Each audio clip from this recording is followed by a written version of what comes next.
est content d'être en votre compagnie comme tous les soirs entre 18h30 et 20h30. Bienvenue dans le Grand Talk. Pour ceux qui nous regardent à la maison, merci de le faire. Si vous nous regardez sur nos pages des réseaux sociaux, nous sommes très heureux de vous savoir à nos côtés. Comme tous les soirs, et il y a sur notre plateau les meilleurs animateurs et chroniqueurs, journalistes qui décryptent l'information, qui donnent leur point de vue, des points de vue pertinents, des points de vue qui font bouger les lignes, ça je peux vous assurer. On en a eu plusieurs fois l'occasion de vérifier avec les témoignages des uns et des autres. Mesdames et messieurs, sur ce plateau, nous avons Élisée Boloubeu. Bonsoir Élisée, comment allez-vous? Bonsoir, je vais très bien. Men in Black tonight. Yes. Okay. It's important. You're welcome. Thank you. Mr. Daouda est en costume. Bonsoir Daouda. Bonsoir Brice, comment tu vas? Oui, ça va très bien, merci. Super. Costume cravate? Oui, j'essaie de faire comme Élisée et Alain. Souvent, il faut suivre les anciens. C'est important, c'est important. Souvent possible les anciens, eh bien, c'est pas un message qui est entendu de l'autre côté. Kevin Aubin, bonsoir, comment ça va? Il suit sa propre voix. Quelle transition. Bonsoir. Parce qu'il sort des règles qui sont valables que pour lui. Ouais, c'est ça. Donc, vous suivez pas les Je vais anciens. bien et vous? Ça va très bien, merci. Madame Bleu est également en noir. Bonsoir Madame Bleu, comment allez-vous? Oui, bonsoir. Comment s'appelle le tissu qui est à côté? Foulard? Non, on va dire que c'est un peu de la soie. Je passe le contrôle Oui, c'est ça, de totalement. Kevin, exactement. Et puis, c'est juste des motifs. C'est que je suis baignée dans l'art. Franchement, ça se me suit voit. toujours. Ouais, c'est clair, ça vous suit partout. Monsieur Alain Toussaint, bonsoir, vous allez bien? Bonsoir Brice, Très bien. J'ai un exercice pour vous. Le challenge, c'est vous qui... Oh. Voilà. Très bien. Oui, ne bougez pas. Concentrez-vous, ça arrivera tout à l'heure. D'accord. Rihanna, si. Bonsoir Rihanna, comment ça va? Bonsoir, Brice. Vous ça va m'avez très manqué bien, hier. toi. Ouais, vous m'avez Et manqué personne qui aussi. s'asseyait là. J'ai gardé la place pour vous. Je me suis dit, ça, c'est la place de Rihanna. Super. Edith aurait pu, hein? Non, il n'y aurait pas. Ok, non, je ne cherche pas là. Edith, elle a sa place, elle a sa tablette. Exactement. Chacun ses cadeaux sur le plateau. C'est mon siège. Voilà. Kevin, il a son style. Daouda, il a sa boisson. Enfin, quand je parle de boisson, je parle de breuvage. Voilà, je ne parle pas de... Voilà. Très bien. Bon les amis, hier on a évoqué Kassav, on a évoqué Ouya. Je vous permets de retrouver Jessica Koné de l'autre côté du plateau. Donc Jessica Koné qui va nous donner en détail ce dont on parlait hier. C'est vrai qu'on a évoqué la question concernant Kassav, concernant Ouya, la petite ressemblance. Jessica est allée plus loin, donc vous la voyez s'installer en ce moment sur notre... Jessica, bonsoir, comment allez-vous? Bonsoir Brice, je vais super bien et vous? Ça va très bien. Alors bonsoir à chers nos amis téléspectateurs, bienvenue dans cette petite rubrique qui fait un peu le décryptage de l'émission précédente. Un petit show à la Jessica, bonsoir, installez-vous confortablement. Et bien hier, pendant la grande révision de Brice, j'ai vu les visages un peu étonnés de Kevin Aubin et de Daouda. Ils étaient quand même perdus, et bien quand même, moi je suis quand même d'accord, parce qu'on est de la même génération. On sait que Ouya a été créé en 1984 et a été dissous en 1988, j'étais même pas encore née. Donc j'ai dit, oh là là, il y a de quoi. Ensuite, on a parlé du premier, l'Halloween à la Côte d'Ivoire, si je peux le dire ainsi. Mais quand même, on a KS Bloom qui a remporté le premier d'or. Et bien, ça a été préparé depuis l'an dernier, quand on sait qu'en 2021, elle a été classée premier des 5 artistes les plus streamés sur YouTube. Donc, félicitations, bro. Beaucoup de courage. Et on finit avec ce souci, avec le transport. À chaque heure de pointe, on a le transport qui flambe. Considérant que je sors de chez moi avec 500 francs, comment je fais si le transport passe à 700 francs? Je marche ou quoi? Donc les amis, faites attention. On a besoin de vous. On sait ensemble qu'on va réussir ce challenge. Donc quand on sort, pensez un peu à vos petites sœurs, aux petits frères qui sont sortis et qui ont comme petit budget pour rentrer chez eux. Je crois que c'est sur ces mots que je vais marquer la fin de mon humeur. Merci infiniment de m'avoir suivi. À demain. Très bien, Jessica. Il y a le top. Cette main, elle va rester là comme ça. Jessica, tu as oublié notre main ici. La main de Brice. La main de Kevin Tu Aubin. as fini de parler, tu coupes ou pas? Voilà, merci Jessica. C'est la tradition. Ben voilà, exactement. Merci Jessica, bravo. On vous applaudit. Bye. Merci. Est-ce que vous avez remarqué quand tu poses ta main quand quelqu'un personne voit, vous avez l'impression que toute la Côte d'Ivoire sait que vous avez posé votre main ici. Mais je sais pas, j'étais pas là hier, il y a une recrue, je sais pas. Non, Expliquez-moi. bois un peu d'eau. Bois Bois la de l'eau, mise à ma jour. fille. Je te Bois ferai un la peu mise à d'eau, jour. ma fille. Toi, tu penses que l'audiovisuel ivoirien t'attend. Pardon. Tu es parti. Quand tu te reposes, quelqu'un vient à ta place. Pardon. Ah oui, t'es Daouda, tout tu mets à la place. Faites attention à ce que vous buvez, mon cher Daouda. Bon, les amis, ma grande révision, ce soir, elle consacre un grand moment de solitude. Deux, précisément. Voici le premier moment de solitude. Regardez. Député de l'Assemblée nationale face aux députés nationaux. Ne me dis pas que vous n'avez pas mis le carburant dans le moteur. C'est pas la rallonge. Non, ce n'est pas la rallonge. Tu n'avais pas les caméras dans le moteur. Toi, ne me laisse pas en suspense. Le courant pendant le JT. En plus, pendant le JT. Mais ça, c'est pas le pire. Parce qu'à un moment donné, il se plaint. Il se dit, il y a une rallonge là. Quand les gens touchent à la rallonge, ça coupe le courant dans le studio. Il a déjà dit, faites attention à la rallonge. Mais les gens sont têtus. Et ça donne ça en plus. Eliane? On va te faire ça. Ben, ils ont touché la rallonge, on dit. J'ai déjà dit de ne pas toucher. Bah, justement, parce qu'après, ils vont toucher la rallonge et ça va donner ce qui est dans le fond. Mais là, tu ressembles trop au gars. En fait, là, tu subis la même situation. C'est excellent. Arrosé, arrosé. Voilà. Là, il leur dit, vous touchez la rallonge, j'ai disparu des l'écran. Bon. Je crois qu'il y a une rallonge Bon, ici qui... je crois que Là, c'est pas nous, c'est là-bas. C'est pas chez nous. Ah, ok. Mais en fait, c'est le calvaire des présentateurs. C'est vraiment le calvaire des présentateurs. Les aléas du direct. Oui, c'est ce qu'on appelle les aléas du direct. Sauf que dans les aléas du direct, il y en a un qui est face à tous les téléspectateurs. C'est ça, et qui subit. Je l'ai dans un de mes sketchs. Je vous dis, par exemple, à un moment donné, vous annoncez souvent des éléments et il y a un autre élément qui passe. Donc déjà, on vous dit à la réal, attention, non, c'est pas l'élément. On dit bloc, change. Et à un moment donné, au moins, tu vas annoncer l'autre élément, on dit, ouais, c'est là. Donc, et après, tu es obligé de te justifier. Oui, bon, là, vous l'avez noté, ce n'est pas l'élément du chef de l'État. À présent, nous allons voir l'élément de l'avion et on passe l'élément du chef de l'État.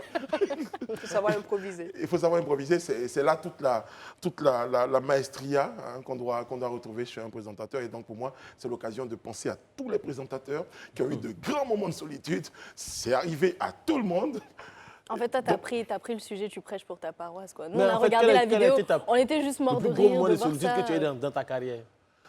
Ah, grand moment de solitude, c'est quand vous avez... Je pense à certains. Je garde ça pour la fin. Initialement, Alain Toussaint, on devait nous interpréter une chanson de Wegiped, parce que tout à l'heure, je l'ai entendu fredonner quelque chose dans la loge, et je me suis dit, tiens, voilà un petit moment de solitude. C'est vrai. Mais, Alors, la chanson a disparu? Oui, la chanson, je crois qu'on va aller... Pour ceux qui ne connaissent pas, on n'a pas la chanson, Je pense que Dite la connaît. A cappella. On peut faire la capella, là. Oui, Exode rural. Allez, ça donne ça. Alain Toussaint. Je peux t'accompagner Grand moment de en solitude. applaudissant. Ah, Non, c'est pas une bonne idée. Vas-y, tout seul. Ah oui.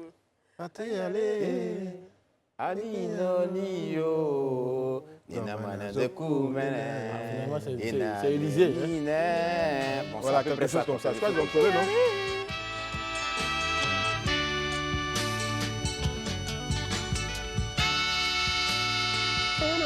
Parce que à l'époque, le temps intro, il est long quand même. Oui, à l'époque, ils avaient du temps. On fait du live en studio. Du live.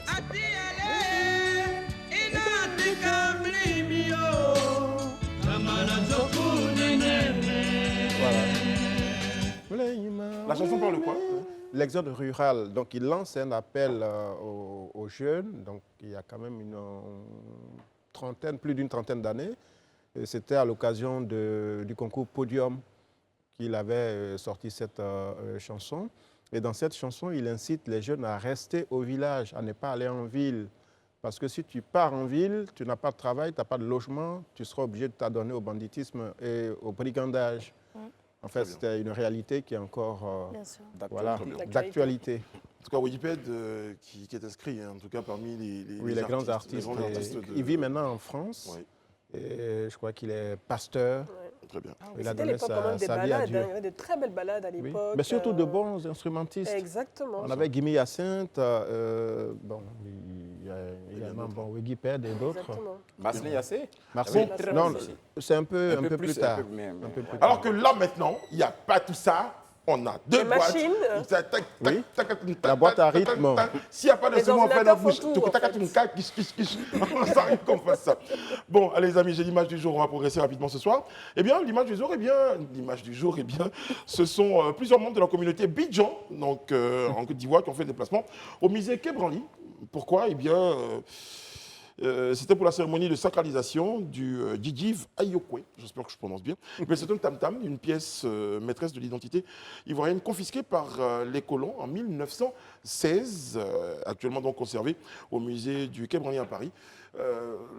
Vous apercevez, ça vous rappelle, Élisée Bologbeu, également une restitution qui avait été...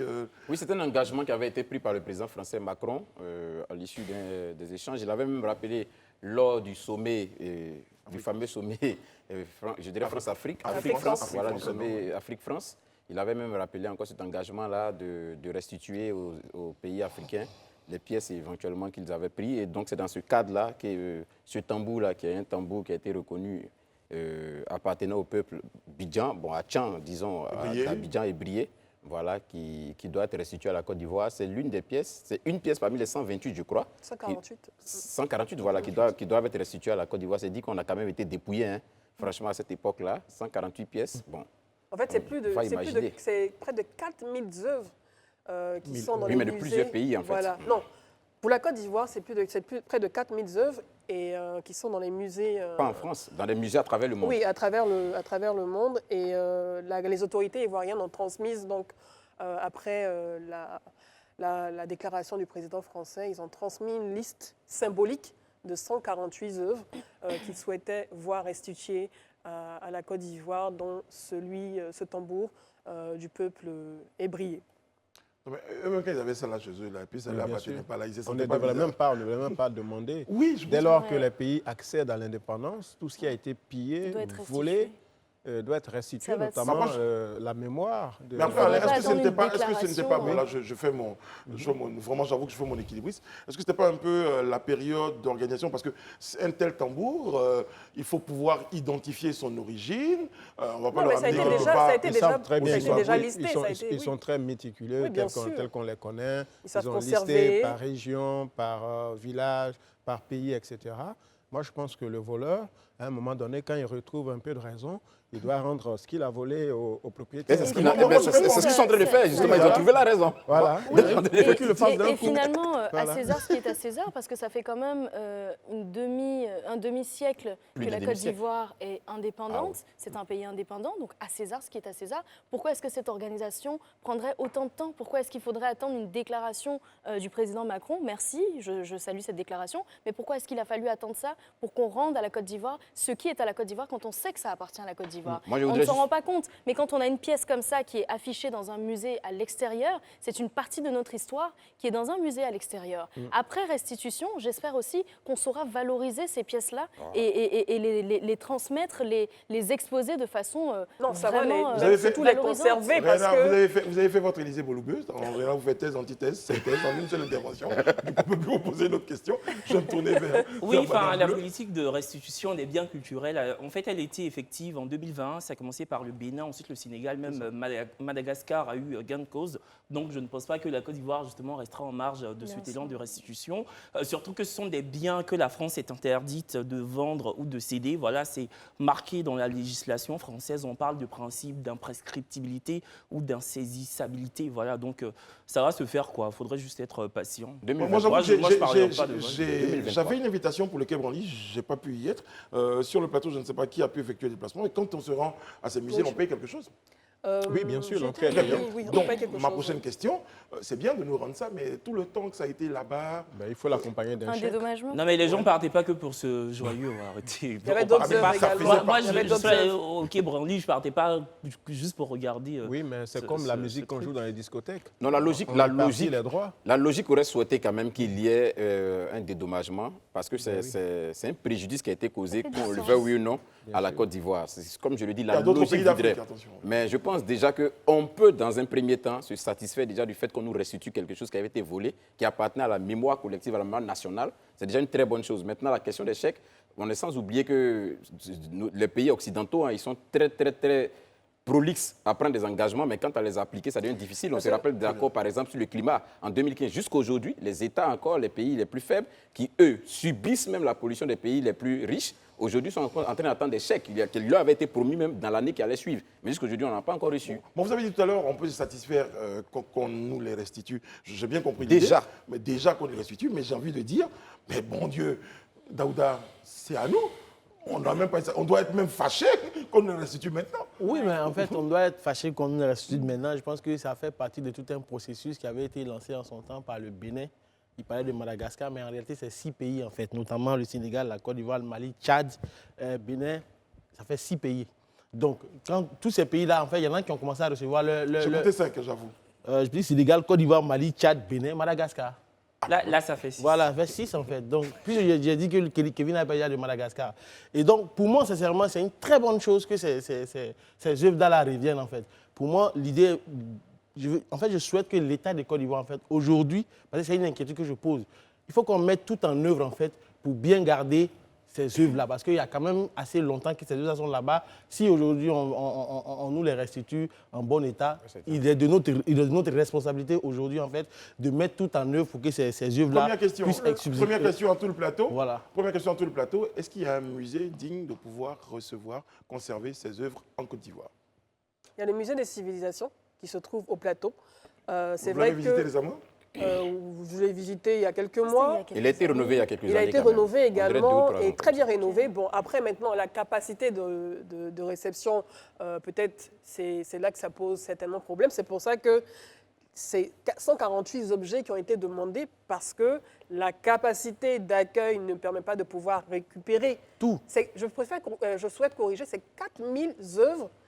4000 œuvres. 4000 œuvres, pardon, qui sont dans les musées parisiens. Ça a été bien indiqué par l'ancien ministre Maurice Mais Bandama. qui ne sont pas de Côte d'Ivoire uniquement, exclusivement. Non, qui sont de la Côte d'Ivoire. C'est 4000 œuvres œuvres ivoiriennes appartenant à la Côte d'Ivoire Très et bien. 15 000 À travers le œuvres à travers le monde. En C'est fait. ça. Donc, la capacité de réception, elle n'est pas suffisante, on est d'accord.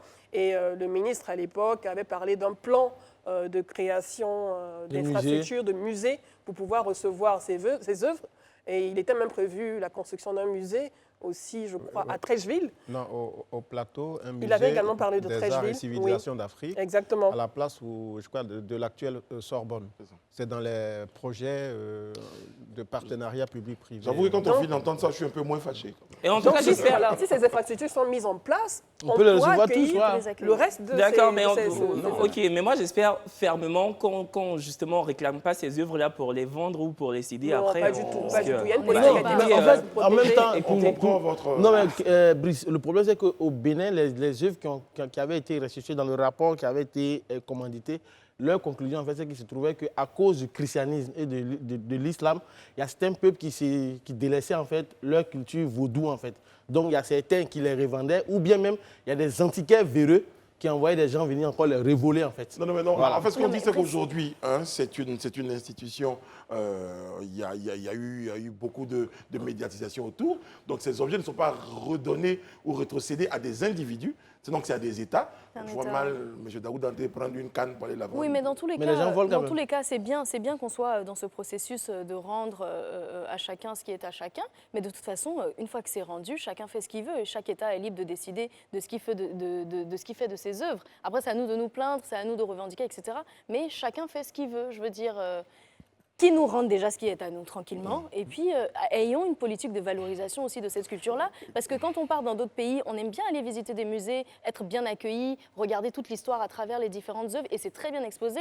Pour certains pays, c'est très propre. Je veux dire, Oui, quand vous il faut prenez qu'on les ait ça en États-Unis, Côte par d'Ivoire. exemple, les musées, On va terminer là-dessus. J'ai 30 l'accès, secondes par sur la exemple, est gratuit. Quand je prends Washington, j'ai eu à visiter la plupart des musées. C'est gratuit. Il y a différents musées par thématique. On sent que l'accent est mis sur le financement de la culture et surtout sur le financement de l'accès au savoir. C'est important pour un pays de connaître son histoire, de connaître sa culture. C'est vrai qu'on a un musée au plateau. Il en faudrait beaucoup plus pour permettre aux enfants, aux plus jeunes, de connaître leur l'histoire. passé et de connaître leur histoire et de créer cette culture du musée qu'on ait envie d'y aller. Signature. Voilà. Donc, on récapitule. Donc, c'est important déjà qu'on nous les rende. Ça fait plaisir Bien de sûr. savoir qu'on nous rétrocède nos objets. Ensuite, il faut que nous aussi, on fasse des efforts pour bien les conserver et bien les mettre en valeur. Ouais. Très bien. Et il y a une remarque rapide sur Internet où les gens sont suspicieux. Ils disent en fait Que ça peut ne pas ça être. peut ne pas être Le vrai le tambour. vrai, mais je Le suis vrai désolée, il y a des conservateurs, c'est le travail de ces conservateurs-là de prendre soin de ces œuvres et de les restaurer. Mais bon, si les à vieux chaque Hatchans fois. qui sont partis Voilà. en Paris ne peuvent Ne pas s'en reconnaître sont leur pas tambour, ils disent que c'est pas bon. Ça, non, Franchement, qu'est-ce que nous on peut faire ce d'autre? sont des Si eux ne experts, peuvent quand pas même. reconnaître leur tambour, bon, nous on Au sait pas point ce que de nous on peut danser faire. autour du truc. Franchement, Non, non, non, mais il y a des gens, même Ce sont des des grands experts, ils connaissent experts leur bien. ont été bernés souvent parce qu'il y avait des tableaux Ah ben, dans des ça- musées. ça Il y a nous des banque grands il y a faussaires. des faux, en tout Il y a cas. des très grands faussaires. Mais non, quand ils ont dansé, parce qu'au-delà de ça, il y a un volet spirituel. Bien Moi, sûr. vous avez senti. S'il n'y a pas de connexion spirituelle, Voilà, on ils n'est sentent pas que c'est dansé pas ça autour. là. Oui. Voilà, parce que là, ils ont dansé autour, ils ont senti qu'il y avait une connexion Absolument. avec le tambour. Voilà. Allez, laissez cette Soyez affaire. rassurés. Voilà, c'est tout. Oh, on n'était pas inquiets. Hein. Moi, pas du tout, en tout cas. En fait, le génie a dû les appeler. Pour les amis. Paul Biya célèbre lui ses 40 ans de pouvoir. Ouais. Donc voici l'image qu'on vous présente de monsieur Paul Biya. Un joli foulard. 40 ans après, Paul Biya. Ouais, franchement, bon, quand on voit Paul Biya comme ça souffler sa 40e bougie de présidence avec un sourire aux lèvres et puis un petit boubou blanc, voilà, bon, ça renvoie à l'image d'un président qui est totalement déconnecté des revendications d'une bonne frange de la population camerounaise. Depuis les dernières élections en 2018, des millions de Camerounais s'époumonnent à dire qu'il faudrait qu'il cède sa place parce que 8 mandats consécutifs, ce n'est plus possible. Ils se plaignent de la cherté de la vie, du népotisme galopant parce que le Cameroun vraiment est sous l'effet d'un vrai népotisme. Et quand la seule réponse qu'ils ont, c'est une coupure de gâteau dans un boubou blanc et avec une première dame affublée d'une robe rouge haute couture, c'est assez compliqué. Si le boubou était vert, ça aurait fait la différence. Je pense. Non, mais bon, voilà, quelqu'un quoi. a dit qu'on ne reste pas au pouvoir qui veut, mais qui peut. Il est 40 ans après au pouvoir. Bon, Ok. personnellement, pour moi, je ne vais pas m'apaisantir sur les 40 ans du pouvoir de Paul Biya. Pourquoi? Parce que je pars du principe que ce qui m'interpelle ici, sur cette image, en fait, c'est les intellectuels camerounais qui sont plus prolixes à parler des histoires de démocratie, à faire des leçons de démocratie à toute l'Afrique, mais qui aujourd'hui oublient que chez eux-mêmes au Cameroun, il y a quelqu'un qui est au pouvoir depuis 40 ans. Et même quand tu regardes leurs médias qui viennent s'asseoir pour faire des leçons de démocratie, des cours de démocratie aux gens, pendant qu'ils ont un monsieur qui, depuis que nous, on n'était pas encore nés, il était président, on est vieux, il est encore président, je pense qu'ils doivent plus s'intéresser à la politique du Cameroun. Voilà. Donc, selon le calcul que vous nous avez dit, vous n'étiez pas né, il était président, vous êtes vieux, il est président. Donc, dans sa 60 ans, vous avez au moins 60 ans. Non, je n'ai pas dit ça, mais au moins, les 40 ans, je ne suis pas loin, mais j'estime qu'aujourd'hui, les intellectuels camerounais qui sont en train de mettre, qui passent leur temps en train de parler de la politique des autres, Mais qui vous- s'intéressent un peu aux vous affaires dites- du Cameroun. Vous dire certains dans un premier temps. Oui, j'ai dit certains, pas c'est pourquoi. Mais Alain, justement, pour aller sur un autre volet de ce que disait Daouda, au-delà de la dénonciation, justement, cette classe politique au Cameroun, qu'est-ce qui est fait je vais équilibrer. Hein. Qu'est-ce qui est fait pour que Paul Biya reste autant d'années au pouvoir et qu'est-ce qui est fait pour qu'il ne le soit plus, par exemple? Donc, Écoutez, il a une grosse machine à ses côtés non, et les intellectuels en France, les opposants ne font rien. non, Qu'est-ce qui justifie 40 ans de pouvoir? Je pense de qu'il Paul est Biya à la tête d'un parti politique qui est quand même fortement ancré. D'abord parti unique, avant d'être un parti avec des oppositions. Maintenant, la longévité au pouvoir dépend aussi de la qualité de l'opposition. Si les Camerounais n'arrivent pas à inverser ou inverser le cours de l'histoire, c'est certainement parce qu'ils n'ont pas forcément la meilleure stratégie. Quand vous avez un président qui est face à 23 candidats, comme ce fut le cas lors de la dernière présidentielle, il est normal que le sortant demeure en place. Maintenant, moi, les propos que j'entends sur le président Biya me désolent parfois. Je veux dire, on est aussi prompt à critiquer nos dirigeants. Ce n'est pas la durée du mandat qui fait la qualité d'un régime. Il y en a qui sont là depuis 5 ans, mais qui font pire que ceux qui sont là depuis 30 ans ou 40 ans. Voilà, la démocratie, on ne la voit pas comme midi à sa porte. Voilà, il y a des règles qu'il faut respecter. Le Cameroun, moi, je ne sais pas si c'est une catastrophe démocratique, parce que tous ceux qui étaient les opposants au président Biya, aujourd'hui, l'ont quasiment rallié. Il y avait une amie, Calix Beyala, qui a longtemps critiqué le régime, et aujourd'hui, il semble qu'elle est proche de Paul Biya. Donc, à un moment donné, certainement que cette pièce-là est la meilleure qui convient pour la stabilité du Cameroun. C'est un pays qui est confronté aussi à des mouvements terroristes. Il y a aussi une rébellion avec une partie du pays, la partie anglophone, qui demande son autonomie depuis quelques années. Et donc, c'est une situation extrêmement difficile. Et celui qui peut, d'après ce que je comprends, hein, et je peux me tromper, j'espère, qui peut donc gérer cette situation, c'est le président Biya. Parce qu'on a parlé des opposants, on a parlé de la machine Paul Biya pour peut-être le conserver au pouvoir. J'ai parlé tout à l'heure du rôle des opposants qu'Alain a décortiqué. Mais entre-temps, il y a le peuple. Que dit le peuple? Non, mais en 2018, il y a eu un vrai opposant qui est Maurice Kamto, justement. Oui, Maurice Kamto, qui était son principal opposant, il a pu rameuter beaucoup de personnes à sa cause. Même qu'en 2019, Kamto était emprisonné sous fond de terrorisme. Il a été accusé de terrorisme, d'hostilité à la patrie et de destruction de biens publics, alors que quelques semaines plus tard, il a été libéré le temps que Paul Biya puisse être investi. Donc il y a vraiment un problème de démocratie dans le pays, quoi. Et vous avez l'impression que le peuple camerounais n'a pas de problème avec la présence de, enfin, la longévité de... Bon, vous savez, il y a un adage qui dit que les peuples n'ont que les dirigeants qu'ils méritent. Il y a un adage qui dit, et quand tu regardes un peu la situation dans nos États africains, ce n'est pas faux. La réalité, nos chefs d'État sont typiquement, je dirais en quelque sorte, formatés et formés même sous, je dirais, sous le calque même de nos populations. Quand, pour revenir un peu à ce que Alain était en train de dire sur la question de l'opposition, certains qui aujourd'hui l'ont rallié, d'autres qui étaient à côté, mais sont partis. Quand on vient sur Kamto, il a fait combien d'années d'opposition? Kamto, c'est un des barons du régime de Biya. Pour ceux qui connaissent l'histoire du Cameroun, Kamto, il a été nourri à la sève du régime de Biya. Donc c'est quelqu'un que Biya maîtrise. C'est juste une opposition d'appel. Non, mais c'est un opposant depuis 2011. Tu peux pas dire ça. De quelques années à peine. À côté de, non, je comprends à côté de ça. Mais là, comme le cas de Rochma Christian Kabore au Burkina Faso. Ouais, c'est pratiquement, c'est pratiquement la même chose. Mais au-delà même de ce fait, comme je le dis souvent, moi j'estime pour ma part que c'est bien en fait de pouvoir critiquer les régimes, de pouvoir dire que les régimes ne sont pas bons, mais il faut proposer des alternatives crédibles. Aujourd'hui, qu'est-ce qu'on propose aux Camerounais par rapport à Biya? Qu'est-ce qu'on propose aux Camerounais par rapport à Biya? C'est de ça qu'il s'agit. Là, peut-être qu'aujourd'hui, le Cameroun, en plus même de faire face à cette situation, c'est-à-dire que le règne très long de Biya, mais aujourd'hui, on prend une certaine crise, la crise anglophone, qui est aussi une réalité aujourd'hui, et qui fait que là, franchement dit, aujourd'hui, c'est une vraie équation de savoir ce qui se fera après Biya.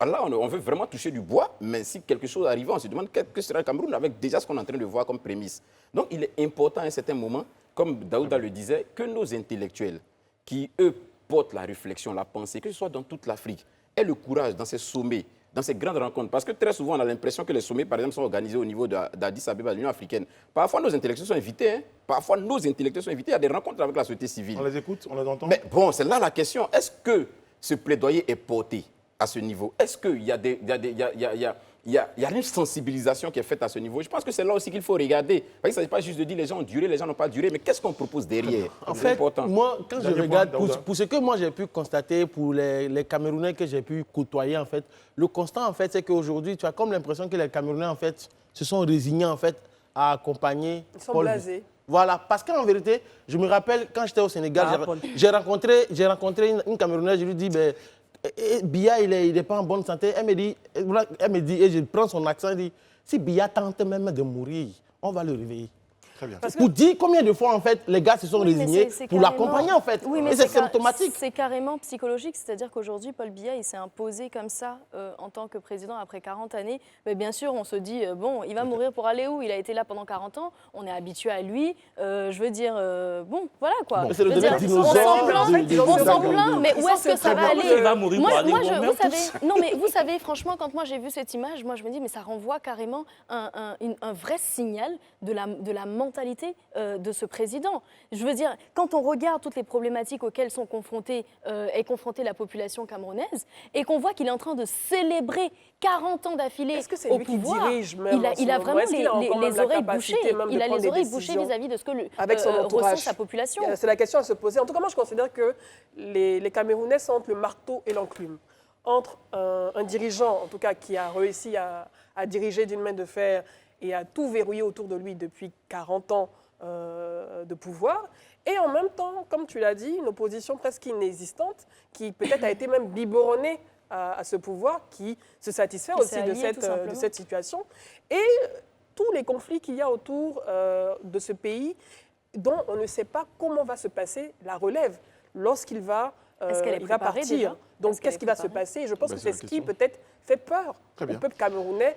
La suite, qu'est-ce qui va se passer lorsqu'il ne sera plus là? C'est le même problème pour tous les pays d'Afrique. C'est vrai, Ghana, je comprends quand même votre indignation. Je comprends un peu votre indignation, mais de là, quand même, dire que le président a les oreilles bouchées, j'ai compris que oui, bon. En tout cas, les gâteaux sont très bons. Pas forcément l'appel. Je nuance. Deux gros gâteaux fastueux qui donnent envie. Bah oui, justement, la chanson, je pense que la chanson qui devait être en bas, c'était « Et pourtant ». Mais je trouve que c'est quand même audacieux quand même de fêter 40 ans de pouvoir. En fait, c'est ça, c'est audacieux, ça renvoie un message vraiment, pour moi, limite, moi je le lis un au peu courant. comme de la provocation Bon, les vis-à-vis de la amis, Je te dis, il est démocratie. déconnecté, comprends en fait, de son Mais ça va, C'est je ça. comprends votre indignation. Je Vous les comprends, mais aurez après, il y a des bouchés. personnes qui... Bon, Relativisons, voilà, nous avons eu- relativisons. nous Il y avons a eu des au personnes qui fouet étaient pendant contentes de 33 voir ans Paul en Biya Côte d'Ivoire, en train quand de même. célébrer ça. Voilà, c'est tout. C'est Non, mais parti, dommage mais qu'on tel revoie Si vous ça en plaît, les 2022. amis, retour à la Côte d'Ivoire, où D'accord, nous, Brice. on a nos soucis. Prélèvement. C'est Il ça. faut quand même revenir Occupons-nous de nos soucis de nos aussi. soucis, effectivement. Le chameau qui se moque de la bosse du dromadaire. Fonction publique ivoirienne, eh bien, prélèvement de la prime ado, tiens. Eh bien, les fonctionnaires et agents de l'État disent non aux syndicats. Ils disaient, plantez-nous un peu le décor. Prime ado, tout le monde est content. Et puis, à un moment donné, rififi autour de cette prime ado. Bon, déjà, on explique hein, prime ce qu'on appelle la prime ado, c'est à la veille, ou du moins lors de son discours à la nation, à la veille de la fête nationale, le président avait annoncé un certain nombre de mesures en faveur des fonctionnaires, parmi lesquelles, voilà, cette prime-là, qui serait payée juste en fin d'année, disons en début d'année, le tiers du salaire qui va être payé dès début janvier, le tiers du salaire qui sera payé, en plus du salaire qui sera déjà payé à fin décembre, donc pour permettre vraiment aux travailleurs d'être moins stressés. Et la coalition, disons, la plateforme de ces fonctionnaires-là qui, depuis un bon bout de temps, sont en discussion avec le gouvernement et disons qui ont abouti plus ou moins à l'obtention de ces mesures-là, C'est très social, estiment hein. que voilà, pour la gestion même des syndicats, de la plateforme, pour un certain nombre d'actions qu'ils doivent mener, ils ont besoin quand même d'avoir des fonds. Et ces fonds-là, ils ne peuvent les avoir qu'en prélevant 3,3% de la prime ado qui a été concédée aux fonctionnaires. Bien évidemment, moi, la première fois que j'ai entendu parler de ça, je me suis dit que ça, voici une bombe qui va exploser au niveau de la fonction publique. Dans la rue. Sans que je n'ai fini ma phrase, aujourd'hui, une partie des fonctionnaires n'est pas du tout d'accord, une grande partie d'ailleurs Encore estime que heureux. ce n'est pas normal. Non, mais- Et moi, pour être honnête, pour être honnête En avec ce groupe-là, moi, je trouve que ce n'est pas honnête, fait, de dans la vouloir... rue, on aurait pu dire que les syndicats veulent avoir les gays.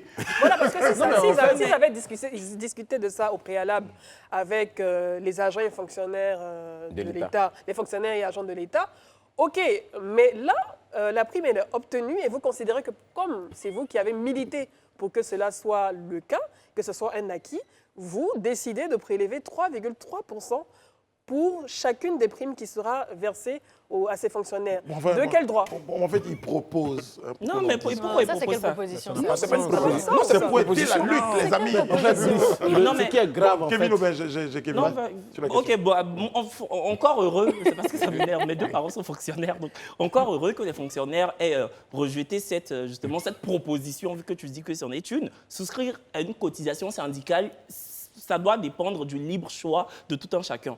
Tous les fonctionnaires ne ressentent pas le besoin viscéral comme ça d'être affiliés à un syndicat ou de s'empêtrer dans une lutte syndicale. Voilà, il y va du libre choix de tout le monde.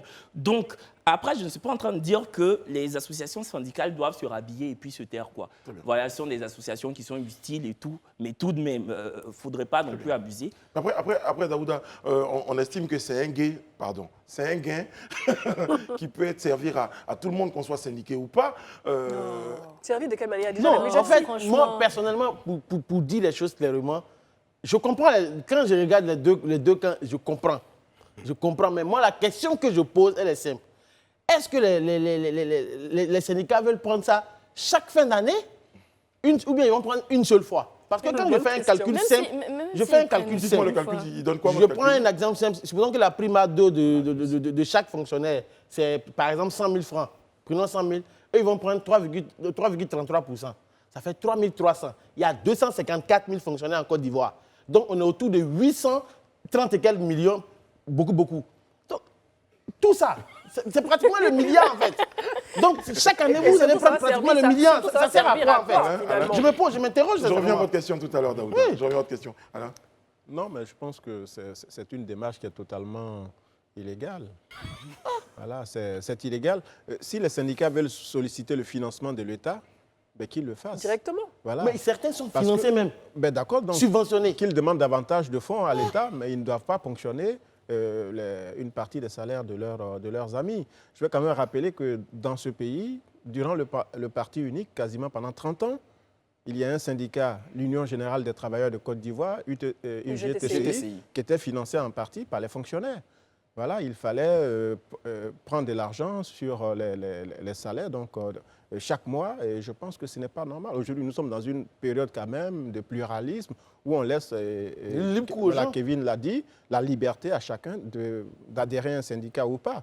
Voilà, tant bien même qu'étant fonctionnaire, il ne doit pas subir cette fonction. Donc, je pense que c'est une initiative qui est totalement... Oui, c'est un impôt. Un impôt pour lequel... Mais ce que je veux dire, s'il vous plaît, j'explique. Est-ce que, justement, quand on finit de prélever cette somme, quand on entend pour les syndicats, mais quand on dit les syndicats, ce n'est pas que 4 personnes. Est-ce que ce n'est pas l'ensemble des fonctionnaires qui finalement... ils n'ont rien demandé. Un syndicat ne produit quel bien pour pouvoir avoir besoin de 3,3%? Attends, Brice, mais c'est pour l'ensemble des fonctionnaires. Donc, pourquoi on levait sur l'ensemble des fonctionnaires pour donner à l'ensemble des fonctionnaires? Ou bien est-ce que c'est pas, permettez-moi la question, est-ce que c'est pas ça qui finalement exacerbe toutes les tensions pour pouvoir être la présidence du sommet? Oui, il y a forcément des motivations économiques et en fait, financières. ça fait penser à la FESI. Parce que moi, il me rappelle... Non, sérieusement, disons les choses clairement, ça fait penser à la FESI. Quand on était encore étudiant, on avait nos bourses. Au moment d'aller récupérer notre bourse, la FESI vient s'arrêter, ils vont prendre une partie dedans. Exactement. Mais finalement... Bon, après, Non, mais moi, j'ai eu la bourse.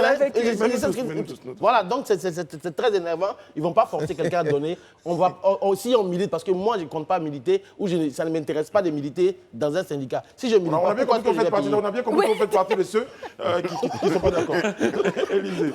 Moi, je pense que ça nous ramène à un véritable problème en Côte d'Ivoire, le non-respect des tests. Est-ce que les tests qui régissent le fonctionnement de ces syndicats exigent cette prime-là? C'est-à-dire qu'on prélève les 3,3%. Est-ce que les tests le prévoient? Si les tests le prévoient et qu'on ne le prévoit pas, qu'on aille en assemblée générale. Parce qu'en réalité, ceux qui doivent décider de ça, ce n'est pas un groupuscule de dirigeants du syndicat, mais c'est l'ensemble des fonctionnaires et agents de l'État. On organise une convention ou on organise un congrès où on a une assemblée générale et puis les fonctionnaires se prononcent là-dessus. Est-ce que vous pensez qu'il est nécessaire de vous prélever 3,3% pour qu'on puisse continuer la bataille, la lutte, et pour que les fonctionnaires se prononcent là-dessus? On ne peut pas s'asseoir dans un bureau parce qu'on estime qu'on a discuté avec le pouvoir public et qu'on a eu gain de cause et qu'on se dise non, au regard du fait qu'on ait eu ce gain de cause-là, nous, on a droit à recevoir... Mais je pense que c'est ce que Brice disait, c'est une proposition. La seule raison, c'est parce qu'on a lutté, donc on a ça. C'est ce qu'ils disent, exactement. Au-delà de ça, il parle également de faire fonctionner les syndicats. Mais Brice, je ne veux pas qu'on s'arrête juste sur quoi? Les syndicats fonctionnaient comment avant la prime ado? Les syndicats fonctionnaient comment avant la prime ado? Qu'on nous dise. Non mais rassurez-vous, moi j'essaie de comprendre. Équilibriste. Non, je ne suis même pas fonctionnaire, donc du coup... Nous non plus, mais surtout que je veux dire, les associations syndicales mènent des causes nobles. Raison de plus pour ne pas entacher justement la grandeur de leurs actions par des dictats financiers en fait. Tu ne peux pas demander à quelqu'un de te donner 3,3% parce que tu as milité pour la personne. Je te dis toute la vérité. Je pense que ces syndicats-là, ils fonctionnaient avec les cotisations de leurs membres. Donc que chaque syndicat prélève ça sur ses membres. Parce que celui qui ne se sent pas concerné par un syndicat, pourquoi est-ce qu'il va cotiser? Non, mais pourquoi il va prélever automatiquement? Pourquoi je vais cotiser? Non, moi je ne suis pas d'accord avec le prélèvement automatique. C'est illégal, c'est totalement illégal, comme l'a dit Alain. Et en général, ce genre de choses, on le voit dans des business. Lorsqu'on fait un business, on est intermédiaire dans un business, on a négocié une commission avant que le business soit conclu. Lorsque le business est conclu, OK, vous avez retiré votre montant. Moi, je récupère mes 5%, mes 3,3% de la transaction. Et on a l'impression que c'est une transaction. Voilà, tout simplement. Regarde, Brice, juste en France, par exemple, la CGT, qui est une organisation syndicale, prélève 1% du salaire de chacun de ses membres par mois. 1%. Membres consentants. Consentants, oui, des membres de la CGT, 1%. Par contre, quand la CGT décide d'aller militer ou en tout cas de faire des revendications salariales, la CGT ne dit pas on revendique que pour les membres de la CGT qui cotisent, ils revendiquent pour tous les travailleurs. Donc, il faudrait qu'on arrête. Très bien. En tout cas, les fonctionnaires voient ça vraiment comme étant une forme de... comme si on voulait... C'est un dictat. C'est une forme d'impôt. Une forme de nouvel impôt. Et finalement, je tiens à dire que pour l'instant, on est au stade de proposition. Et comme Daouda, bon nombre de fonctionnaires ont déjà exprimé donc, des fonctionnaires de leur mécontentement et surtout leur niette. Non, c'est même pas possible. Voilà. Moi, je on termine dessus. Non, juste à l'attention des spectateurs de dire qu'en dehors des 3,3%, là, les fonctionnaires sont prélevés, hein, par les Bien syndicats sûr, sont déjà bien sûr. prélevés. Donc ça, c'est une autre forme encore, ou du moins supplémentaire, un Ouais, prélèvement supplémentaire. ils n'ont même pas encore eu première prime, là, déjà, les gars sont Ça dans sera le- en janvier en plus, après les fêtes en plus. Vous Bon, allez quand pas encore même. dedans? Bah, Ils ont attends. leur raison et je pense que sur le plateau, on aura l'occasion d'avoir donc les membres des syndicats Oui. qui vont expliquer et Et de toutes justifier. les façons, le prélèvement ne pourra se faire qu'avec l'autorisation de l'État, puisque c'est l'État qui verse les salaires. C'est ça. Donc s'ils sont prélevés, c'est que l'État accepterait cet Ça, je impôt suis pas indu. sûr. Ouais. Non, mais en fait, selon Non, ce non, qu'ils non, disent, non. en fait, non, c'est juste une précision. Daouda, non. Si tous les syndicats tombent d'accord et qu'ils vont voir l'État, ils vont le Et faire. après, Mais ce ça jour, ils va vont voir être que derrière les syndicats, Oui, il y j'ai a une peut-être des précision gars à qui sont apporter. Il y a des familles. Non, rien Derrière les syndicats, il y a des familles. Derrière les syndicats, il y a des familles. Il y a Et qui surtout sont pas des tous fonctionnaires qui peuvent ne pas être consentants. contents. Voilà. Bon, les amis, on va voter. J'entends le générique. Réna, Oui, on retourne avec vous avec un point. oui. Vous nous parlez de quoi Réna? Tout de suite? Non, après la Ok, pause. d'accord. Je vais Vous vous parlez de parler quoi tout à l'heure? d'un phénomène qui nous est assez familier. Oui. On verra ça après la pause. Un phénomène assez familier que vous verrez après la pause. Nous sommes de retour sur le plateau du Grand Talk. Un petit changement de positionnement. Eh bien, je ne vais pas juste du position. Rihanna est juste à ma droite, pour une raison précise. Eh bien, de l'autre côté du plateau, nous sommes en compagnie de tout à l'heure notre invité, M. Lambert Mende Omalaya, homme politique congolais de la République démocratique du Congo, qui nous a rejoint sur le plateau. Bonjour, Monsieur le ministre. Bonsoir, cher ami. Merci d'être avec nous. Alors, juste avant vous, je tends la main à Rihanna parce que... Comment Je saisis. Donne-moi. Non, non.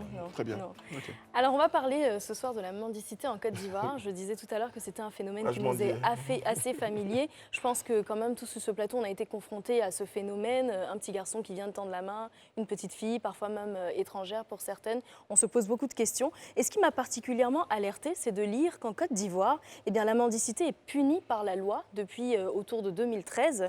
Donc, il s'agit des articles de 189 à 193 du Code pénal portant sur le vagabondage et la mendicité. Il y est dit, entre autres, que toute personne en possession de ses capacités physiques, et mentales, qui mendie ou qui n'exerce aucune profession, puissant lui rapporter de l'argent, est frappée d'une peine d'emprisonnement. Et cette peine d'emprisonnement peut aller jusqu'à 6 mois. Et ce qu'on ne sait pas, oui, c'est que même les mendiants étrangers peuvent être interdits de séjourner sur le territoire ivoirien jusqu'à 5 ans. Donc en fait, il y a une réelle sanction qui est censée être appliquée contre ce phénomène. Et je pense que beaucoup l'ignorent, parce que moi j'ai été choquée de l'apprendre. Alors, parce que malgré cette loi, on constate que dans la ville d'Abidjan, on a de plus en plus de mendiants. Là, je pense que ces dernières années, on a vu, on a l'impression qu'il y a eu un boom, donc des naissances comme ça de mendiants un peu partout, énormément d'enfants. Et ce sont des mendiants de tout genre. Il s'agit d'hommes, jeunes ou âgés, de femmes, enceintes ou pas, d'enfants à bas âge et de bébés. Par exemple, moi j'ai été choquée d'entendre l'histoire d'une femme apparemment devant la mosquée qui avait des jumeaux. Et donc on lui a posé la question de savoir pourquoi est-ce qu'elle mendie avec des jumeaux, des bébés comme ça. Et elle disait en fait que c'est culturel, c'est-à-dire au-delà du facteur économique, c'est culturel. Les bébés demandent ça, sinon il va leur arriver quelque chose de très grave, ils risquent de perdre la vie, donc elle est obligée de venir mendier. Donc il y a le facteur culturel qui est très présent. Il y a aussi le phénomène donc, des familles étrangères qui viennent en Côte d'Ivoire pour gérer, on va dire, ce business-là, avec qui à la tête, on ne sait pas. C'est un réseau qui doit être démantelé. Et on a aussi, bien sûr, les mendiants invalides, etc. En tout cas, le phénomène ne cesse de croître. On se demande quand même que font nos autorités, parce que si on nous dit qu'il y a une loi qui proscrit cela, que font nos autorités pour lutter contre ce phénomène? Il faudrait une application réelle de la loi. Il faudrait, pourquoi pas, la création d'un centre d'accueil pour les différentes tranches d'âge de personnes mendiantes, notamment les jeunes, parce qu'ils sont nombreux. Moi, je vois toujours un groupe de jeunes en train de venir mendier, des jeunes hommes qui sont censés être à l'école pour certains. Et quand je leur parle, ils disent juste il n'y a pas de moyens, on est né dedans, on a grandi comme ça. Il faudrait vraiment un centre d'accueil, pourquoi pas, de formation pour ces jeunes qui peuvent ensuite réinsérer le tissu social. Et puis surtout, le rapatriement des mendiants étrangers, parce que je pense qu'on devrait s'axer sur nos problèmes, pouvoir gérer nos problèmes avant de contenir des problèmes d'étrangers. Et enfin, il faut vraiment une politique réelle, solide, qui lutte efficacement et vraiment contre ce phénomène. Ouais. Ouais, il faut appliquer la loi. Je sais par exemple qu'il y a eu des Mondiens qui avaient été rapatriés Du Sénégal au Niger. Sénégal au Niger récemment, donc comme mesure. Et puis surtout, vous nous rappelez quelque chose d'important, eh bien c'est puni par la loi. C'est puni par la loi. Parce que parfois on culpabilise, hein, on n'a pas, on leur donne pas, donc on culpabilise, on a un petit ressenti, mais ça commence de plus en plus à être gênant pour les Ivoiriens et parfois pour les touristes. C'est vrai que la Côte d'Ivoire en ce moment a une politique de développement touristique, mais vous imaginez si les touristes viennent, quelle image est-ce qu'ils peuvent avoir de la Côte d'Ivoire? Et parfois ce sont des mendiants étrangers qui viennent du Sahel et de bientôt d'autres endroits. Très bien, merci. Après, on aura dans votre deuxième épisode de ce point-là évoqué la nouvelle forme de mendicité, parce qu'il y a ceux qu'on a vus là comme ça, il y a une nouvelle forme dont on parlera. Il n'y a pas de problème. Mais monsieur le ministre, justement, ça me permet de faire un parallèle avec la République démocratique du Congo. Est-ce que vous constatez un tel type de phénomène au Congo, le phénomène de la mendicité? Quand j'entendais mademoiselle, c'est mademoiselle, hein, Bien sûr. quand je l'entendais parler, je voyais un peu un phénomène très récurrent dans les rues de Kinshasa. Il est même probablement plus important chez nous parce que nous sommes en période de guerre et il y a un vaste mouvement de population de ces provinces de l'Est qui sont aujourd'hui très déstabilisées vers Kinshasa, vers l'Ouest, vers le centre du pays. Et il y a un nombre plus qu'impressionnant de familles entières qui envahissent les rues et nous sommes obligés de faire avec. Jusque-là. Aucune politique n'est mise en place En tout cas, nous essayons d'y répondre, mais on doit dire que c'est un fait nouveau, parce que la guerre a repris ses droits il y a quelques mois, et vous avez appris que 3 ou 4 villes de la province du Nord Kivu sont tombées entre les mains de l'armée rwandaise et de ces forces que nous appelons des forces de procuration qui sont des M23 et que plus de 400 000 familles ont été déplacées. Et donc forcément, avant que nous ne puissions reloger tout ce monde-là, je suis au Parlement, je reçois tous les rapports qui viennent du gouvernement et nous avons fort à faire à les remettre dans une situation acceptable. Entre-temps, il faut bien qu'ils vivent. Très bien. Élisée, vous? Oui, monsieur le ministre a ouvert déjà la brèche de ma question. C'était juste de savoir, en réalité, aujourd'hui, là, en vous évoquant tout à l'heure, vous avez dit que c'est le Rwanda, c'est-à-dire ouvertement, vous l'avez dit. Exact. Et voilà, c'est une accusation directe. Ouais. Aujourd'hui, qu'est-ce qui justifie, comme vous le dites, que le Rwanda et ses armées par procuration, vous le dites, attaquent l'Est de la RDC? C'est quoi l'enjeu? Ce n'est pas un phénomène récent. Je pense que ceux qui suivent un peu l'histoire de cette région, que nous appelons l'Afrique des Grands Lacs, savent que c'est un phénomène qui dure depuis un quart de siècle au moins, depuis 1996. Le génocide au Rwanda est intervenu en 1994 et en 1996, le nouveau pouvoir qui est arrivé au Rwanda en 1994 s'est mis en tête de pouvoir vivre sur la bête, en quelque sorte. Vous avez la République démocratique du Congo, un pays dont vous connaissez un peu la superficie, immense pays avec d'importantes ressources naturelles. Et puis vous avez le Rwanda, un pays avec une démographie très importante, mais avec un territoire assez étriqué. Et les autorités rwandaises, en dépit des efforts que nous avons faits pour développer des relations de bon voisinage, ont plutôt décidé de vouloir vivre sur la bête, c'est-à-dire se servir, entretenir l'insécurité en République démocratique du Congo pour pouvoir disposer des ressources minières qui sont importantes dans cette région, surtout du Kivu, sans contrepartie. Voilà en fait cela. Mais cela ne vient pas nécessairement du Rwanda comme tel. Nous savons que le Rwanda ne dispose pas de la force qui lui permettrait de faire entendre raison à une armée comme l'armée congolaise. Nous savons que le Rwanda bénéficie d'une panoplie de complicité de ceux qui convoitent les richesses congolaises et qui trouvent leur compte dans ce pillage systématique des ressources minières congolaises et qui sont dans l'hémisphère nord de la planète. Alors, monsieur le ministre, est-ce que le Congo d'aujourd'hui ne paye pas justement ces relations incestueuses qu'elle a entretenues sous le président Désiré Kabila et ensuite le fils Kabila avec le Rwanda, qui a aidé les forces de l'AFDL, les forces conduites à l'époque par feu Désiré Kabila, à prendre le pouvoir au Congo. Donc c'est une forme de prétention post-guerre qui continue aujourd'hui, vous l'avez dit, un quart de siècle après.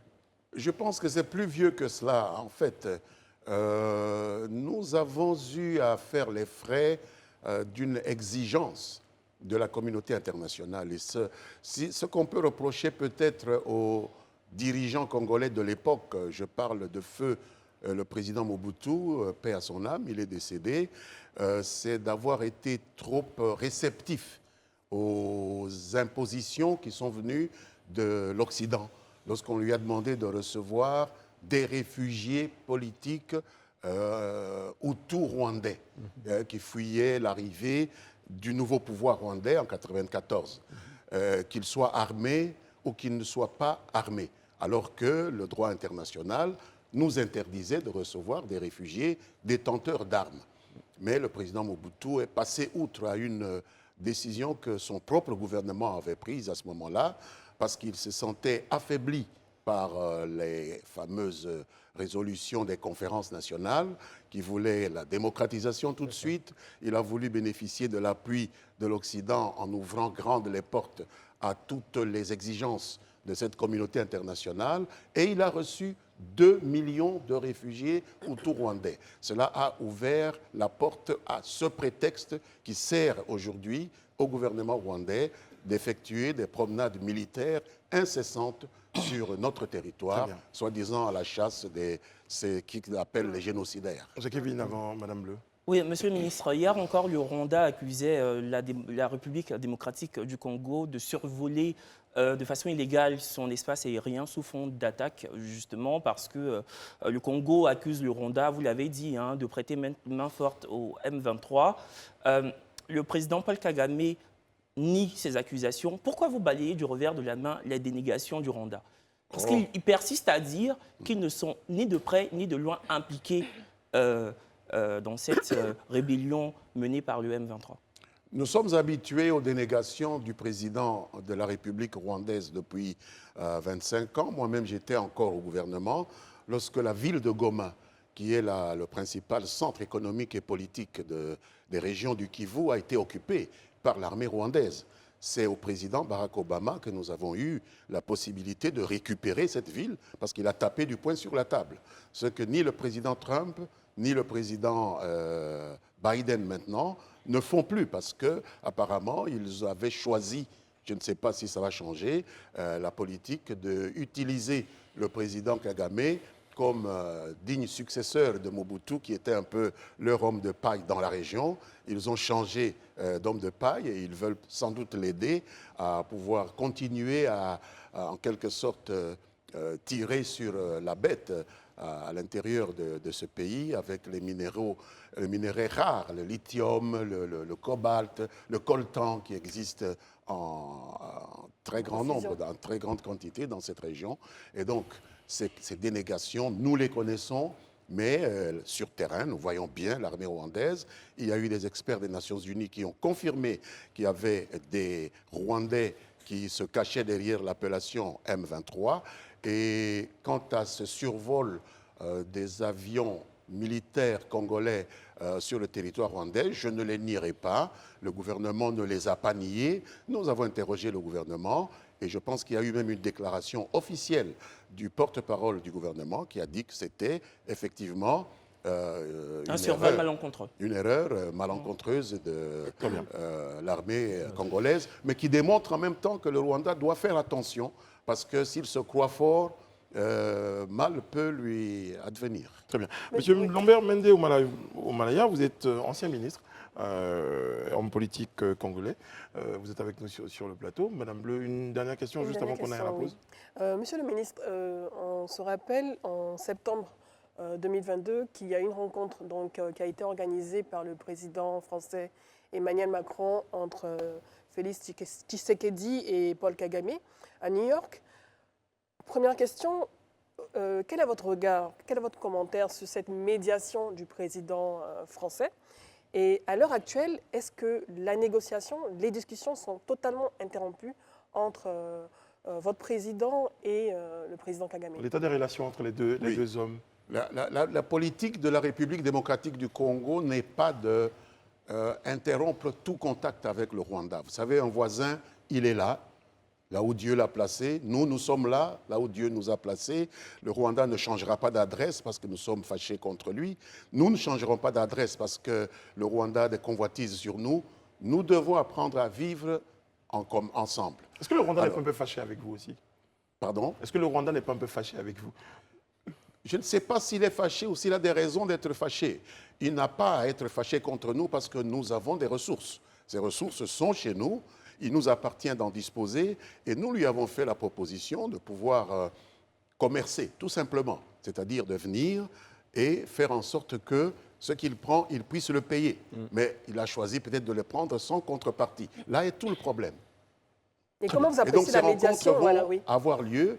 Il y a eu non seulement cette rencontre du président Tshisekedi avec le président Kagame, avant cela, il y a eu une rencontre à Nairobi organisée par le président Uhuru Kenyatta qui a quitté le pouvoir il y a quelques mois, toujours entre les deux. Il y a eu encore avant cela une rencontre à Luanda par le président de l'Angola, le président Lourenço, mais cela n'a rien donné. Il a continué, il a persévéré sur sa volonté de mettre la main sur une partie du Nord Kivu.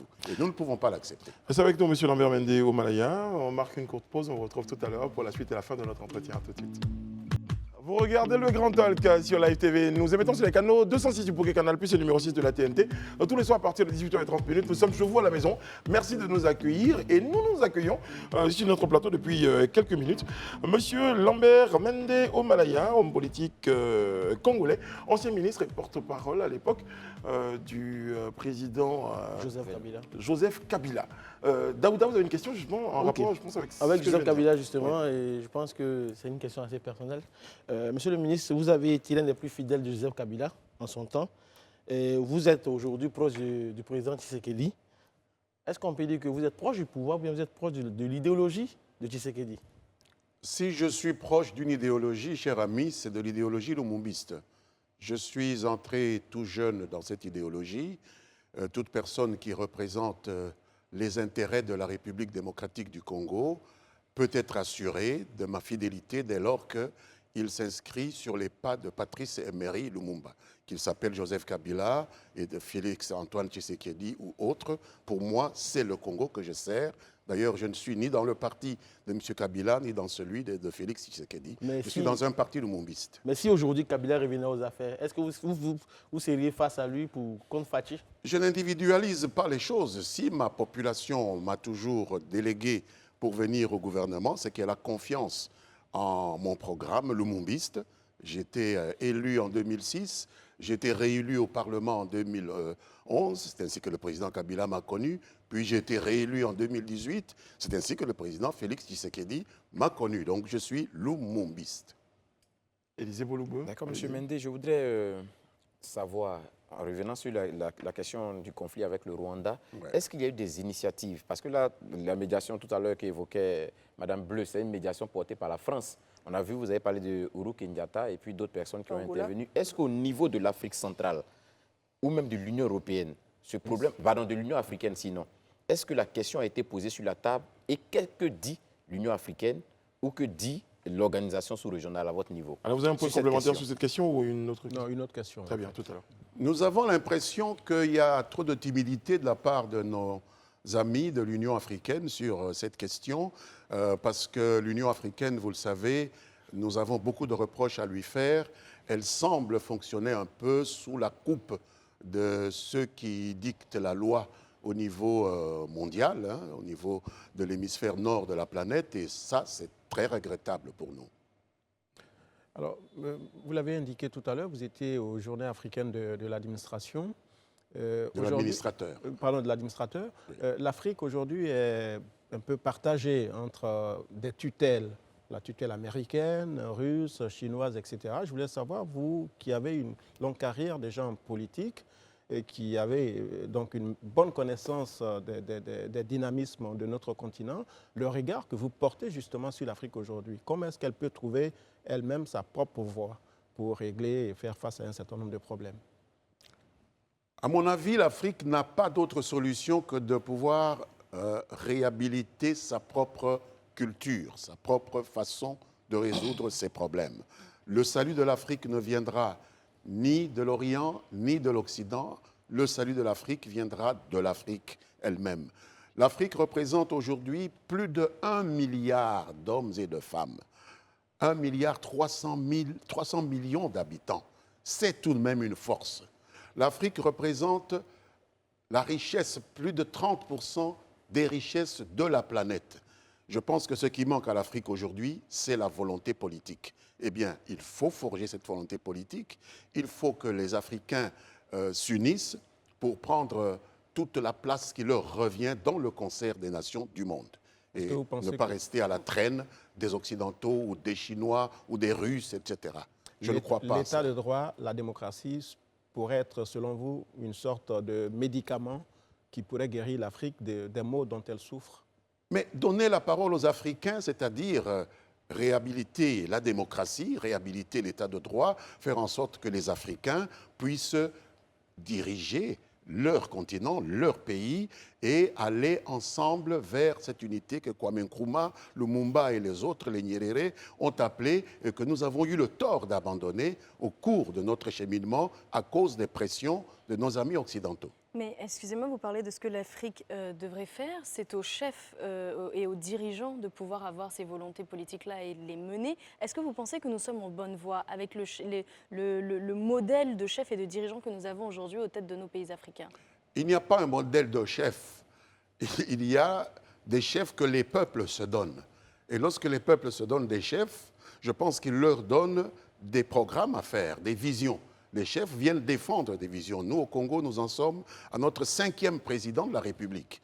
Lorsqu'ils viennent pour réclamer nos suffrages, ils défendent des projets. Nous devons être capables de leur imposer un cheminement vers ce qui est mieux pour nous, ce qui est mieux pour nos intérêts. Et ce qui est mieux pour nos intérêts, c'est une Afrique unie dans l'esprit des pères fondateurs de 1963. Kevin Oma. Oui, monsieur le ministre, des dizaines de jeunes Congolais continuent d'intégrer le M23. Il y a quelques jours, je pense qu'il y a 4 jours à peine, le président Tshisekedi a appelé la jeunesse congolaise à se mobiliser et se mettre vent debout contre cette formation de rebelles. Alors qu'on parle de jeunes civils, sachant que sachant que l'armée congolaise déjà lutte contre le M23, est-ce que comme ça, appeler des jeunes civils, c'est pas un peu s'ériger en va-t-en-guerre? Non, ce n'est pas un problème, dans la mesure où lorsque le président de la République, Félix Tshisekedi, appelle des jeunes à s'intégrer dans l'armée, ce n'est pas pour les envoyer au casse-pipe, c'est pour les envoyer en formation. Nous avons une armée de 150 000 hommes. Nous sommes sous-équipés parce que nous sommes sous embargo depuis le fameux génocide rwandais de 1994. Nous avons été intimement liés à ce génocide à cause de ces 2 millions de personnes que nous avons reçues chez nous, et la communauté internationale qui nous a forcés à recevoir ces gens nous a mis à la sanction. Donc nous n'avons pas le droit d'acheter même ces avions qui survolent le Rwanda aujourd'hui. Vous ne pouvez pas imaginer les acrobaties que nous avons dû faire pour les acheter. Et donc, nous devons absolument nous défendre. Alors ces jeunes, qu'est-ce qu'on en fait? Nous les formons pour qu'ils puissent prendre la place des militaires qui, eux, déjà formés, peuvent aller en nombre suffisant au front, et le pays ayant des dimensions continentales, ces jeunes peuvent occuper des places où il n'y a pas la guerre, justement. Nous avons besoin d'une armée d'au moins 1 million d'individus pour protéger ce territoire. Permettez-moi, donc ce n'est pas pour les envoyer au casse-pipe, je peux vous rassurer tout de suite. Monsieur Lambert Mende Oumalaya, permettez-moi justement d'être un peu effrayé quand j'entends ce que vous dites. Là, il y a déjà même une forme de plan de ceux qu'on envoie, de ceux qui sont réservistes. Est-ce qu'il n'y a pas une chance pour la paix au Congo, dans la zone? Nous avons appelé la paix de tous nos voeux pendant 25 ans. Et je pense qu'on peut permettre à un peuple qui a attendu vainement pendant 25 ans qu'un pays voisin puisse accepter la main tendue pour qu'on puisse vivre en bonne intelligence. Je vous dirais, nous avons 9 voisins. Nous n'avons aucun problème avec tous les 8 autres voisins, sauf le Rwanda. Et donc là, je vous assure que nous sommes en position de légitime défense. Très bien. Monsieur le ministre, je vais revenir sur la question du panafricanisme. Tout à l'heure, vous avez évoqué Lumumba, Kwame Nkrumah. Ouais. Est-ce que vous avez le sentiment aujourd'hui que la jeunesse, pour revenir un peu à la question de Kevin, porte cet idéal-là d'une Afrique unie? Est-ce que vous sentez également que ceux qui sont aux affaires ont fait du panafricanisme, comme on dit, un élément de leur politique? Parlant de ceux qui sont au pouvoir, je vous dirais que depuis que Félix Tshisekedi est là, et c'est ainsi que je lui ai apporté mon appui, nous sommes un des rares pays africains à être en même temps membre de la Communauté économique des États d'Afrique centrale, membre de la SADC, c'est-à-dire des États d'Afrique australe, géographiquement cela peut nous être accordé, membre de l'East African Community, c'est-à-dire des États de l'Afrique de l'Est, parce que nous avons des provinces qui sont dans l'Est de l'Afrique, donc 3 unions sous-régionales auxquelles nous appartenons. Donc nous sommes appelés fondamentalement à être une sorte de pilier de ce panafricanisme auquel Lumumba nous a appelés. Et c'est une bonne chose que le président Tshisekedi nous y remet. Et la jeunesse est tout à fait d'accord lorsque je vois l'engouement. Parce que notre ami a parlé de dizaines de jeunes qui sont allés prêter main forte au M23. C'est des rumeurs qui s'ébruitent, oui. Eh bien, depuis que le président Tshisekedi a lancé son appel, c'est par dizaines de milliers que des jeunes viennent dans les casernes maintenant subir leur formation pour avoir leur contribution à la force dont le Congo a besoin pour se défendre des convoitises qu'il suscite. Vous avez parlé de l'appartenance de votre pays, la République démocratique du Congo, à ces différentes institutions. Globalement, qu'est-ce que ça apporte au pays après le fait de faire joli, d'appartenir à 3 communautés? Qu'est-ce que ça apporte de façon très concrète? Le fait que nous appartenions, par exemple, à la SADC nous a déjà sauvés d'une première invasion rwandaise il y a quelques années. Nous avons eu une période de relative accalmie grâce à notre appartenance à la SADC, parce que nous avons bénéficié de l'appui militaire des troupes tanzaniennes, namibiennes, sud-africaines, parce que nous étions membres de la SADC. Ce n'est pas des choses qui sont des vaines proclamations. Ok. C'est vrai que tout à l'heure, quand vous évoquiez l'invasion en griffe du Rwanda, vous disiez que l'Union africaine est restée pratiquement amorphe devant cette situation. Mais vous convenez avec moi que, comme pouvait le dire un sage, si on peut faire l'économie de la guerre parce qu'on ne sait pas comment elle va finir, mieux vaut y aller.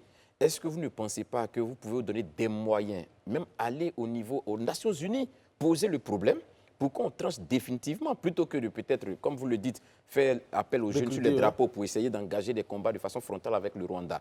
Est-ce qu'il ne serait pas mieux de plutôt envisager d'envoyer même le conflit s'il faut aux Nations Unies pour que cela soit débattu en Assemblée générale?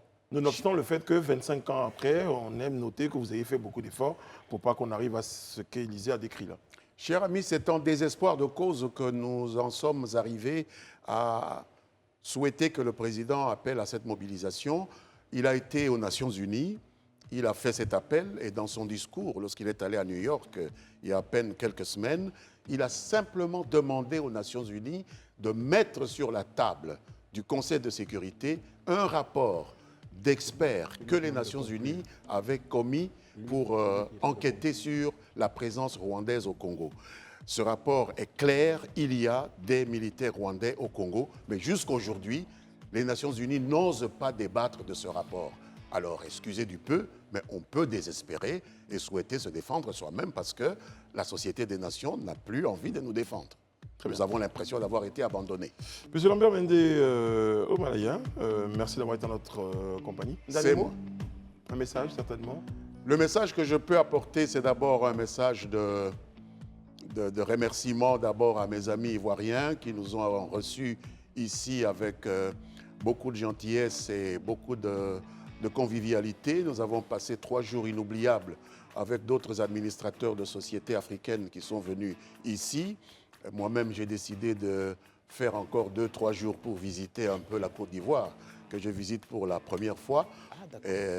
Deuxièmement, je voudrais rassurer tous nos téléspectateurs africains que le souci de la République démocratique du Congo est de vivre en paix avec tous ses voisins et surtout de permettre à l'Afrique de décoller grâce à une relation de non-conflictualité entre des États qui sont appelés à vivre fraternellement. Et puis, permettez-moi, c'est une dernière question, je crois qu'on est en train de terminer, mais tout à l'heure, vous étiez en train de dire quelque chose à propos de l'ONU, et je me suis tout de suite demandé, mais pourquoi, à votre avis, l'ONU reste si silencieuse et si muette face à la situation, face à tout ce que vous avez présenté?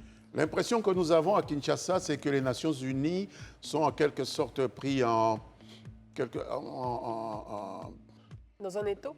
dans un étau, c'est-à-dire qu'il est contrôlé par ceux qui convoitent les richesses congolaises C'est ça. et qui manipulent en fait les technostructures des Nations Unies. Je suis désolé de le dire comme ça, mais c'est ce que nous constatons. Aujourd'hui, je peux parler un peu plus librement que je ne le faisais quand j'étais au gouvernement. Comme parlementaire, je constate cela. Les Nations Unies sont contrôlées par des lobbies, des groupes d'intérêt. Des lobbies, des groupes d'intérêt qui profitent justement de ce pillage des ressources minéralogiques congolaises. Très bien. Monsieur Lambert Mende Omalaya, merci d'avoir été à notre compagnie. Je rappelle que vous êtes ancien ministre, ministre de la Communication. Après, on comprendra et porte-parole. On a compris toute la gestuelle, toute la beauté du verbe, toute l'aisance. Merci d'avoir été à notre compagnie et surtout, laisse devant les plateaux, devant les caméras. Nous, on marque une courte pause. Sharon Camara est au JT. On se retrouve juste derrière pour la suite et la fin de notre rendez-vous en compagnie de Madame Patricia Zungi. C'est notre invitée. Elle est présidente de la coalition des chrétiens, hommes, femmes d'affaires et décideurs chrétiens en Côte d'Ivoire. Ce sera juste après les JT. À tout de suite. Il était 20h00 sur le téléphone de Ryan Assis, ça faisait 2000. C'est joli ça. Ouais, très très bien. Nous sommes de retour sur le plateau du Grand Talk en compagnie de Kevin là-bas, s'il vous plaît. Merci. Oh, merci. Oh. Ben voilà, donc, bon, ça sera, ça sera pour tout le monde, t'inquiète pas. Ah, ouais, c'est pour tout le monde. Mais bon. Madame Bleu. Voilà. Monsieur Alain Toussaint. Ryan Assis. Élisée Poloubeu. Fort. Et c'est tout. Non, mais je Majesté, Daouda, s'il vous plaît. En fait, c'est ce que je sais que tu m'aimes. Majesté sans ça, c'est pas un beaucoup, beaucoup, Wow. beaucoup. En tout cas, de nombreux téléspectateurs l'ont remarqué, il y a beaucoup d'amour. Et puis sur le plateau, nous avons avec nous Madame Patricia Zungi, présidente de la coalition des chrétiens. Merci, hommes, femmes d'affaires et décideurs chrétiens, donc en Côte d'Ivoire. Bonsoir Madame, comment allez-vous? Très bien. Merci d'être sur notre plateau. Alors justement, pour vous, dans un premier temps, nous présenter la coalition des chrétiens, hommes, femmes d'affaires et décideurs chrétiens. Forcément, il y a... Je failli faire une vanne. Forcément, il n'y a pas de musulmans à l'intérieur. Mais après, je me suis dit, c'est possible. Alors, présentez-nous un tout petit peu l'association, la coalition. D'accord, merci.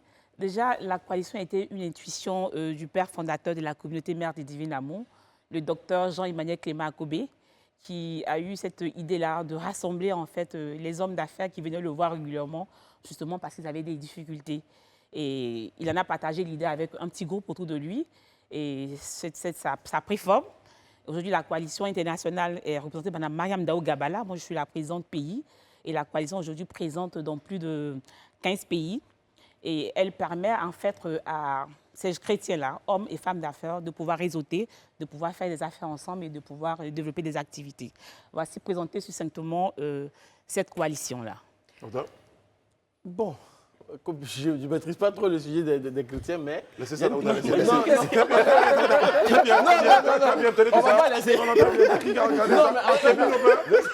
oui, madame, moi j'ai une question. Vu qu'on parle de... On peut se fier de questions. C'est Daouda. Il vous dira enchanté après l'émission. J'ai compris. Vu qu'on parle de christianisme et d'affaires, est-ce que vous connaissez Dougou Tigui? Dougou Tigui, en fait, c'est un jeune homme qui a reçu justement du financement pour avoir une ferme de poulets. Et aujourd'hui, la ferme a capoté parce que justement, malheureusement, il n'a pas su gérer. Aujourd'hui, il s'érige en chrétien forcené. Voilà, il est devenu homme de Dieu. Est-ce que vous pourriez l'accueillir dans votre association pour l'aider à se relancer parce qu'il demande de l'aide pour se relancer? L'association est ouverte à tout le monde, que ce soit des personnes du secteur informel, des petites, des moyennes et de grandes entreprises. On a même à notre sein des personnes qui ne sont pas forcément des chrétiens. Vous allez voir que pour notre séminaire, on a invité l'imam Djigeba Sissé pour dire qu'on est vraiment dans cette fédération-là. Donc, les portes sont ouvertes et à Dougou Tigui et à tous ceux qui voudraient bien y entrer. La vraie question, et je pense qu'à un moment donné qu'on est en train souvent de vouloir se poser, c'est est-ce qu'on peut être chrétien et homme d'affaires, c'est-à-dire être chrétien et, permettez-moi une expression, et dis-le, on peut dire que... Est-ce que c'est compatible déjà? Homme d'affaires, ça dépend de ce qu'on attend. Businessman? Oui, mais bien sûr, je vais dire, le commerce, ce n'est pas une activité qui est interdite à tout croyant. Mon téléphone, je l'achète à 250 000, je le revends à 300 000, je fais des affaires. Mais je ne suis pas très honnête, en fait. Bon, là, je pense que... Elisa dit pourquoi. C'est quoi le problème? C'est l'activité ou bien c'est après... En fait, moi, je vais rebondir sur ta question. C'est vrai qu'en général, on dit que le monde des affaires est impitoyable. C'est un monde où il faut avoir des dents longues. C'est un monde qui est régi par certains requins. Il faut vraiment être préparé. Et donc, peut-être la question à se poser, peut-être comme ce que là où tu voulais en venir, quelle est la particularité d'un homme d'affaires ou d'une femme d'affaires chrétienne? D'accord. Merci, Edith. En fait, on part sur des valeurs. Des valeurs bibliques, par exemple. Je prends, par exemple, ce qu'on appelle chez nous le principe de l'excellence, le principe du naturel. C'est-à-dire, il y a ce qu'un homme d'affaires doit naturellement faire, parce que je dis, ce qu'on peut faire, Dieu ne fera pas pour nous. Après, il y a l'excellence. C'est-à-dire que parce que j'ai des valeurs chrétiennes, je dois faire les choses de manière plus correcte. Comme tu l'as dit, par exemple, je ne vais pas m'amuser, par exemple, à vendre des beignets, ou pour avoir du profit, je vais mettre quelque chose qui soit défavorable à la santé de quelqu'un. Une forme de défense de valeurs, oui, des valeurs. Probité, honnêteté. Oui, réseau. Très bien. Moi, ce que je veux comprendre concrètement, c'est quand on est dans cette coalition, de quoi est-ce qu'on bénéficie vraiment et qu'est-ce qu'on apporte aussi à cette coalition? Qu'est-ce qui s'y passe réellement en fait? Parce que ça peut être vu un peu comme une secte, un réseautage où on se partage nos marchés que entre nous. Qu'est-ce que c'est exactement en fait? J'avoue que l'un des objectifs, c'est de pouvoir faire des affaires vraiment ensemble. Ouais. Parce que quand on rentre à la relation d'affaires avec quelqu'un, il y a ce qu'on appelle la due diligence. Je ne vous connais pas, vous ne me connaissez pas. Donc on prend beaucoup de temps à s'étudier. Et après, je peux peut-être tomber sur un mauvais associé parce qu'après, ça peut capoter. Donc, le fait qu'on entre en relation d'affaires parce que j'ai confiance aux frères qui sont en face de moi, je perds moins de temps. Et ensuite, on est capable de pouvoir développer. Là, on est en train de mettre en place la Banque chrétienne du développement. Voilà, ensemble, parce qu'il va pas falloir financer après. Qui parle d'hommes d'affaires chrétiens, on a besoin de financement. Donc, on a déjà bouclé le capital de cette Banque chrétienne de développement, parce que justement, c'est tous ces hommes d'affaires-là qui ont décidé de prendre des actions pour créer cette banque-là. Et là, on a démarré sur la forme du microfinance.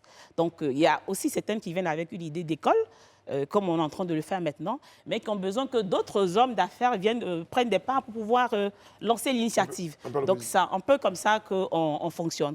Après, il y a tout ce qui est formation qu'on fait à l'intérieur. Ça va être des formations techniques, on voit tout le temps, mais après des formations qui sont beaucoup plus spirituelles sur comment est-ce qu'un chrétien devrait pouvoir se présenter dans le monde des affaires, comment il devrait pouvoir se différencier des uns et des autres. Donc, voici un peu les particularités de cette coalition. Une banque chrétienne un peu à l'image de la banque islamique aussi. En même temps. Voilà. Daouda, cette fois? Oui, Daouda, cette fois, en fait. L'idée, c'est que ce que je veux comprendre, dès l'entame de vos propos, vous avez dit que votre organisation avait pour objectif de faire se réseauter entre vous, les hommes d'affaires, et de vous trouver des marchés entre vous. Moi, j'aimerais savoir quelle est la différence entre ce que vous faites ici et ce que certains chrétiens ont tendance à décrier sur certaines personnes qui sont dans d'autres confessions religieuses. Vous parlez notamment des francs-maçons et autres qu'on estime qu'ils font tout entre eux. Je ne connais pas comment ils fonctionnent, donc du coup, c'est difficile pour moi de pouvoir le dire. Mais le fait que j'aime mon frère en face de moi, que je le connais, je n'ai pas besoin de l'étudier longtemps parce que je me dis qu'on partage les mêmes valeurs. Donc, quand il vient avec son projet, qu'il a besoin d'argent, j'ai envie de dire, le papier, pour moi, c'est juste... C'est la parole donnée, en fait. Donc, je veux dire, on est à plus la confiance qui se met là-dedans. Donc, quand un frère vient avec son projet, comme c'est le cas avec l'école dont je parle, et qui a fini de budgétiser, et il va trouver des frères et des sœurs qui vont prendre des actions pour pouvoir permettre de le faire. Mais cette école-là, par exemple, va être un peu plus différente. On va peut-être avoir certaines valeurs qui vont être inculquées. Donc, il y a un comité qui est chargé de faire le tri de ces projets-là. Et lorsque les projets sont vraiment matures, qu'ils les présentent, et puis les membres de la coalition un peu partout, de tous les pays, peuvent décider de prendre des actions là-dedans. Depuis la question des Daouda, moi qui suis en relation avec Alain Toussaint et d'autres sur certains projets, je commence à avoir peur que Daouda pense qu'on est ça fait bizarre. Voilà, juste de dire que le réseautage en homme d'affaires, ce n'est pas quelque chose d'inédit au niveau, c'est-à-dire inédit à votre organisation. Mais je voudrais savoir quelle est la particularité de ce réseautage et son impact sur la société. Parce que je sais quand même que pour des chrétiens, au regard des valeurs que les chrétiens défendent, l'une des valeurs, c'est d'apporter du bien-être, c'est d'apporter du soutien, du soulagement à son semblable. quel est donc l'impact entre vous, votre réseau, et le réseau qu'on connaît de certains hommes d'affaires qui, eux, regardent juste le profit à outrance? D'accord. En fait, cette coalition-là a son bras social qui s'appelle le MIDEV, les missionnaires du développement. Donc, au niveau d'Abobo, par exemple, on travaille avec une paroisse et la Caritas, où on fait des prêts sans intérêt.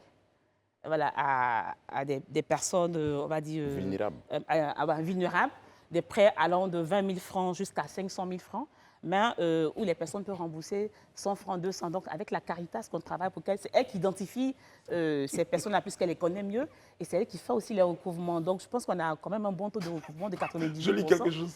Et pour moi, c'est ça le bras social de cette coalition-là. Je lis quelque chose dans le regard de Kevin Aubin qui se dit certainement s'il va contracter un crédit qui ne rembourse pas, Dieu le comprendra. Voilà. Oui, c'était un peu le sens de ma question, mais ce n'était pas la question. Mais en fait, il y a le crédit que vous ne pouvez pas rembourser parce que vous ne pouvez pas le rembourser. Il y a le crédit que vous ne voulez pas rembourser parce que vous avez les moyens de le faire. Donc, c'est un peu différent. Mais est-ce que je vous ai parlé de 98% parce que justement, on a eu un cas d'une dame justement, qui a reçu les fonds, mais qui a vécu une situation un peu difficile, a perdu en fait son mari. Donc, bon, je lui dis, elle a dû utiliser parce qu'il y avait des besoins substantiels. Ben, je lui dis, on connaît sa situation, donc on l'a accompagnée à nouveau. D'accord, mais là, on parle de religion, on parle de christianisme, on parle de Dieu, on sait que Dieu est amour. Si demain, dans votre association, une personne s'avère être totalement véreuse et totalement malhonnête, est-ce que vous éjectez la personne de l'association? Et plus grave, est-ce que vous portez plainte? Non, pour l'instant, on n'est pas encore arrivé à ça. Je pense qu'on a des mécanismes de règlement des différents. Donc, en général, quand on y entre, il y a quand même une petite étape, en fait. On ne vous accède pas directement. Donc, il y a une période d'observation. Ah, vous étudiez la personne? Oui, bien sûr, parce qu'on vous dit comment ça fonctionne. Vous devez connaître les règles avant de pouvoir donner votre accord. Ne vient pas se faire accepter en tant que chrétien qui veut, mais voilà, après, donc on vous dit un peu comment ça fonctionne. Ouais. Et après ça, bon, vous qui avez été aidé, vous avez aussi, ce n'est pas une obligation, mais vous avez peut-être envie de faire un give back, de pouvoir aussi redonner ou de pouvoir aussi soutenir ou d'aider quelqu'un d'autre. Donc, voici un peu quoi. Et on va dire, votre association regroupe combien de membres et est-ce qu'on peut avoir le nom ou le type de profil qui se trouve au sein de cette organisation d'hommes d'affaires chrétiens? D'accord, on est 2000 membres sur l'ensemble des coalitions. Et en termes de profil, on a tout type. Comme je dis, on a les personnes du secteur informel, on a des personnes de grandes entreprises, de multinationales. Des personnes connues? Oui, de tout le monde. On rassemble tout le monde.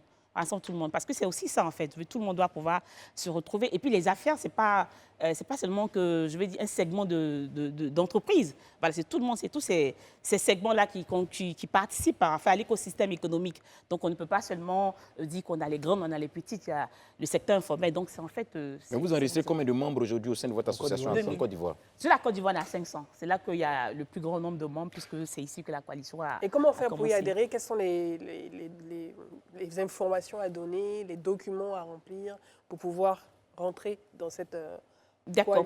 Pour ceux qui sont, il y a à la fin de ce qu'on appelle les aspirants, oui. Donc des personnes qui débutent, donc ils passent par, on a un programme qu'on appelle Avoda. Donc Avoda, c'est le travail, voilà. Donc il y a ceux qui passent par ce, où on leur donne quand même certains rudiments, ils sont appuyés par certains coachs, certains mentors pour les aider à pouvoir démarrer. Donc, eux, ils sont dans la phase, en fait, d'apprentissage. Mais pour ceux qui sont des entrepreneurs déjà aguerris, en fait, qui ont déjà dans l'entreprise, donc c'est juste des documents de l'entreprise qu'ils présentent et après, ils doivent être cooptés par une coalition. Donc, il faut passer par une des coalitions et suivre un programme. Donc, c'est à l'issue de ce programme-là que la personne décide, en fonction des conditions de fonctionnement, d'adhérer ou de ne pas adhérer. Donc, voici, il doit être chrétien. Et croyant, on le dirait, parce que je vais dire, on n'a parmi nous pas forcément des catholiques, mais on a d'autres personnes qui viennent.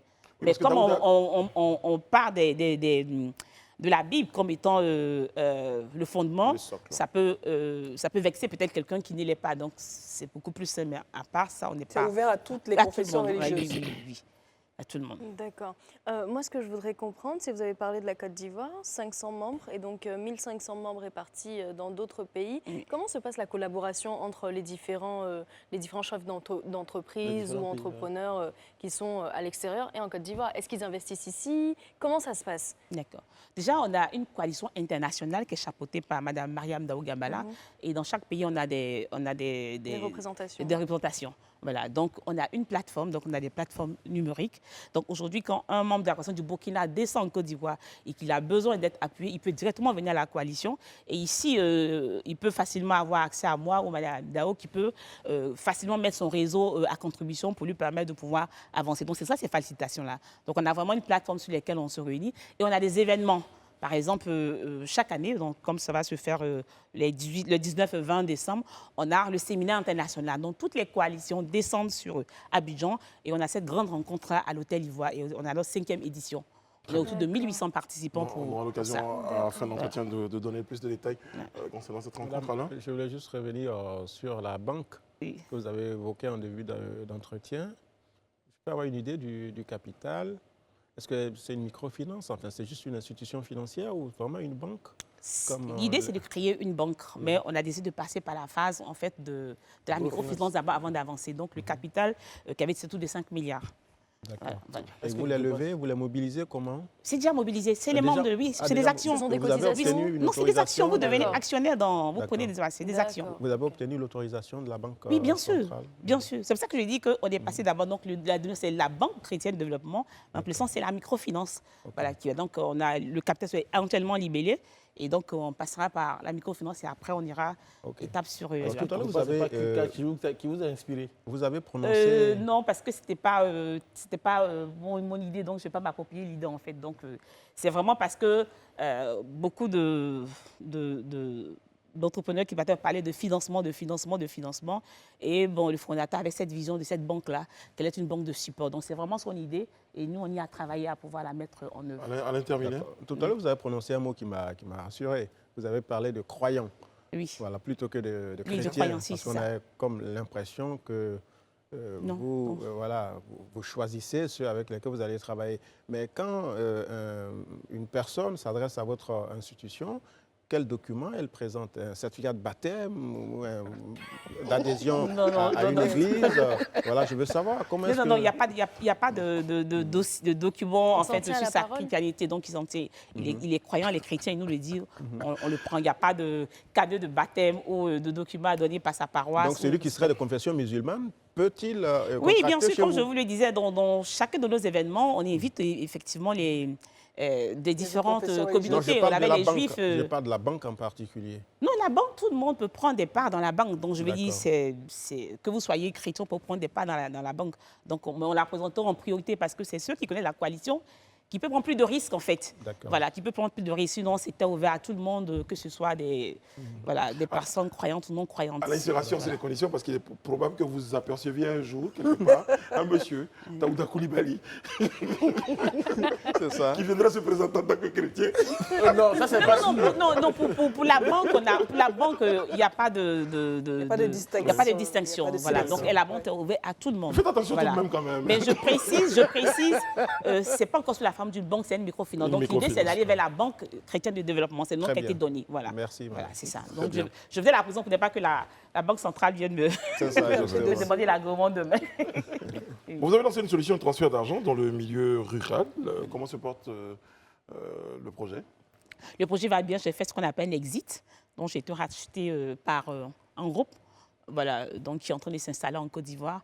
Voilà, auquel j'ai cédé une bonne partie. Voilà. Donc, j'ai fait ce qu'on appelle l'exit. Elle a du cash. Voilà. C'est le cas de le dire. Après, le regard change quand même. Bon, on comprend finalement pourquoi la microfinance est vite vu le jour. Voilà, vite vu le jour. Il y a une expertise. Ce sont des commentaires. Oui, c'est des commentaires. C'est vraiment des commentaires. C'est vraiment des commentaires. Vous êtes ma tata. C'est vous qui parliez de mendicité tout à l'heure? Ah, tu parlais d'une autre forme de mendicité. Oui. Clairement, la télévision. Elle a pris une balle perdue. Moi, je voudrais juste, si vous le permettez, revenir un peu sur cette initiative qui, pour moi, est une initiative louable, hein, celle de la microfinance. Juste savoir, c'est vrai que c'est les hommes d'affaires qui l'ont mise en place, mais vous êtes assuré de ce que cette microfinance soit gérée comme une microfinance normale, c'est-à-dire avec des gens qui ont la compétence en la matière. Comment se fait donc votre recrutement, en fait? Non, le recrutement, on va se faire bien. On va prendre un DG. Le DG peut ne même pas être... C'est les compétences qu'on va regarder, donc c'est différent. Donc, il y aura un recrutement. Le DG qui va être recruté peut ne même pas être chrétien, donc ce sont ses compétences qu'on va regarder pour gérer l'institution. Donc c'est un peu différent en fait. Très bien. Donc voilà. Alors, on a des réactions sur nos pages des réseaux sociaux, elles sont nombreuses. Ouais, Elles sont souvent loufoques. Des Il y a une questions, question. surtout. Des questions, une particulièrement qui attire mon attention, c'est, donc je ne vais pas dire son nom, bon, il s'appelle Hussein El Assad, Oui. et c'est Makosso occupe quel poste dans votre association? Non, il n'est pas encore membre. Ah, il est pas encore membre, d'accord, d'accord. Il n'est pas encore Vous membre. avez peur que Makosso vienne dans votre Non, organisation? pourquoi pas, C'est un homme c'est un homme d'affaires, d'affaires, qui est donc très voilà, connu, c'était oui. semblable. C'est un concept qui s'appelle la marmaille. Mais il a dit qu'il est le président de la marmaille. Oui, mais il a expliqué que c'est un système. Après, bon, il n'est pas membre pour l'instant, donc il n'y a pas de question à se poser sur la question. Et concernant l'événement qui va se tenir bientôt, celui de novembre, à quoi doivent s'attendre les participants à ce forum Builders, si je ne me trompe pas? New Africa New Africa Builders. Builders. Oui, donc on doit s'attendre à des ateliers, des conférences, des panels. Et toujours le réseautage permet aussi à d'autres membres de pouvoir se rencontrer. Et cette année, on a décidé d'aller vers les jeunes. Donc il y aura, on va dire, un New Africa Builders Young à Yamoussoukro pour pouvoir aussi préparer cette nouvelle génération-là. Voilà. Et il n'y a pas seulement que les hommes d'affaires, il y a aussi les décideurs. Il faut que je le dise. Donc c'est des hommes d'affaires et des décideurs. Parce qu'on ne peut pas parler d'environnement économique sans parler de ceux qui prennent les décisions. Donc on a aussi des cadres. Par exemple, on a le directeur général de la CNPS qui va intervenir. On a Mme Mariam Dao Gabala qui va intervenir. On a l'imam Djigiba Sissé qui va intervenir. Donc voilà, donc ce n'est pas seulement que les hommes d'affaires, c'est les hommes d'affaires et les décideurs. Alors, moi, ça m'inspire une question très, très rapidement. Oui. C'est, vous êtes une femme, Madame Mariam Dao Gabala, c'est une femme. On sait que quand on parle parfois de foi, on sait que ce sont les femmes qui sont toujours plus actives à l'église parce qu'elles sont trop sensibles. Je sais que tu l'es aussi. C'est des faits. Mais finalement, je voulais demander dans cette coalition, quelle est la place de la femme? Je pense que vous l'illustrez, mais quelle est la place de la femme? Quel est leur degré d'engagement et d'initiative à l'intérieur? Ben, pendant que tu parles, je réfléchis, je me rends compte que parmi les présidents, on a encore plus de femmes. Là, je n'avais pas à vraiment faire... je pense qu'on a 80% de femmes. Hein, Prophétesse. voilà, voilà, je pense qu'on n'a qu'un seul. Hein. On a deux seulement qui sont des hommes. Voilà, pendant que tu parles, mais ça, c'était hier. Voilà, je viens de remarquer. Donc, je vais dire, en fait, au niveau de la communauté, il y a des sections. Il y a ce qu'on appelle le ministère femmes. Voilà, donc c'est pour montrer que le fait de créer un ministère femme, donc ça veut dire l'importance qu'on accorde à la femme. Ouais. Et vraiment, je pense que c'est là qu'on essaie de régler beaucoup plus de problématiques. Donc, on est spécialisé là-dessus, mais il y a le ministère femme qui est vraiment une entité dédiée aux femmes au sein de la communauté. C'est un ministère qui... Du coup, nous, on se sent lésés parce que vous avez pensé à faire même un ministère femme. Et résultat des courses, il n'y a que 2 hommes finalement. C'est pas genré du tout. Ouais, je m'en rends compte maintenant. Mais comme elle a dit, certainement parce que les femmes sont beaucoup plus engagées, beaucoup plus actives. D'ailleurs, c'est une dame qui a annoncé la bonne nouvelle que le Christ était ressuscité. C'est peut-être pour ça. Bon, justement, parlons du Christ. Il dit, En parlant du Christ qui est ressuscité, j'ai une personne proche à moi qui dit surtout que les Africains me disent qu'à cause de la religion, on ne se développe pas. Bah, ça prouve que la religion peut participer au développement et c'est très intéressant. Oui. Non, je suis d'accord avec vous parce que quand on regarde le taux de remplissage de nos églises, de nos mosquées, souvent sur ma paroisse, on a souvent 4-5 messes. On pourrait dire que le réveil spirituel, on va dire chrétien en Afrique, il n'y a pas de problème. Mais quand on regarde le volet économique, il y a un contraste. Donc justement, c'est pour pouvoir en fait relever ce contraste. Parce que nous, on s'est dit que Africa Business, que l'Afrique doit être le continent qui va l'idée à l'horizon 2050. Et donc, qui va l'idée également sur le plan économique. Donc, on s'est dit, il ne faut pas seulement prier, il faut également aussi... D'ailleurs, la conception selon laquelle être chrétien, ça vous empêche de travailler, ça vous empêche de multiplier vos talents, c'est une très mauvaise conception. Je ne sais pas d'ailleurs pourquoi les gens pensent ça. Ils lisent très mal la Bible. D'ailleurs, aide-toi, et le ciel t'aidera. Oui, mais parce qu'on parle de travail, on parle même de multiplication de talents, parce que Dieu donne du talent à quelqu'un qui préfère le garder, il ne travaille pas. Et Dieu n'est pas d'accord avec ça. Dieu veut qu'on multiplie les talents. Je ne sais pas qui en parlait en début d'interview. C'est la question selon laquelle, est-ce que finalement c'est facile pour un homme d'affaires qui veut rester droit dans ses bottes et dans ses valeurs, d'évoluer dans un milieu où il y a vraiment des loups et des gens qui qui ont plein de vices, en fait, finalement. Et on sait que les gens qui ont du vice, parfois, ils vont très loin. Donc, quelles armes est-ce que vous donnez aux membres de votre coalition? Non, c'est les valeurs. En fait, j'ai envie de dire, quand vous avez des valeurs, de toute manière, quand vous êtes dans cet environnement, vous ne vous sentez pas vous-même à l'aise, puisque vous êtes dans vos valeurs. Donc, je pense que c'est pour ça qu'on est ici sur les valeurs. Vous n'êtes pas en proie à la corruption. Non, mais vous n'allez même pas... droit. Donc, vous ne vous sentez pas à l'aise dans un monde dans lequel qui n'est pas vos valeurs. Voilà. Et justement, c'est de montrer que on peut faire les affaires correctement et puis réussir, en fait. Donc, je vais dire, cette idée qu'on a qu'il faut réussir juste par des pratiques, je vais dire, malsaines, je pense que c'est une fausse idée, en fait. Quelles sont ces valeurs? Parce que là, vous nous ramenez chaque fois à l'éthique. Qu'est-ce qui fait la... Vous avez évoqué le sujet, mais je pense que ce n'était pas assez clair. Quelles sont les valeurs de l'entrepreneur chrétien? Oui. Le chrétien dit que c'est l'homme qui est au centre. Donc, toute notre activité économique que nous devons le faire doit contribuer à l'épanouissement de l'homme. Donc, je ne vais pas me permettre, par exemple, de faire un commerce ou juste dans du trafic d'âmes parce que je me rends compte que ça va détruire. Donc, pour nous, c'est de mettre l'homme au centre. Donc, chaque fois que j'ai une activité, que je dois lancer un business, je dois me dire comment est-ce que ça profite à l'homme. Voilà, donc c'est un peu ça. C'est un peu ça. Donc, c'est l'homme au centre. Donc, notre activité est là pour l'épanouissement de l'homme. Donc, quand je décide de faire une société de transport, c'est pour pouvoir permettre aux gens de se déplacer, donc pour leur épanouissement. Donc, ça ramène en fait sur la création de valeur. Ah, c'est pour aussi en vivre. C'est d'abord pour oui, vous. Mais bien sûr, avant, oui, mais bien sûr. Après, c'est aussi pour vous. Oui, mais bien sûr, c'est pas quelque chose qui est décrié, justement. Vous devez pouvoir bien vivre et bien vivre de votre activité. Voilà, on vit pour être heureux. Ok, vous avez dit que votre association regroupe les hommes d'affaires et des décideurs. Oui. Non sans dévoiler de secrets.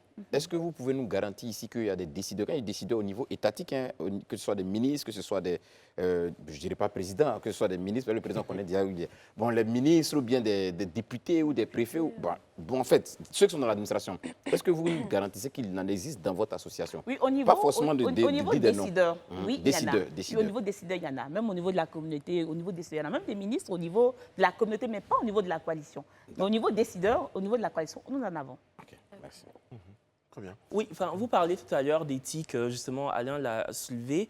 Vous parliez de trafic d'armes. Le trafic d'armes, c'est illégal, hein, donc on ne parle pas de ça. Mais moi, je veux dire, enfin, dans votre formation, dans votre association, il n'y a pas de bisbille, il n'y a pas de soupçon économique. Vous n'avez jamais damé le pignon à quelqu'un pour justement profiter d'une largesse. Jamais? Quelqu'un qui a déjà fait avant d'entrer dans l'association ou bien qui est dans l'association? Non, nous, notre rôle, c'est vraiment de donner, je veux dire, la ligne de conduite à tout le monde.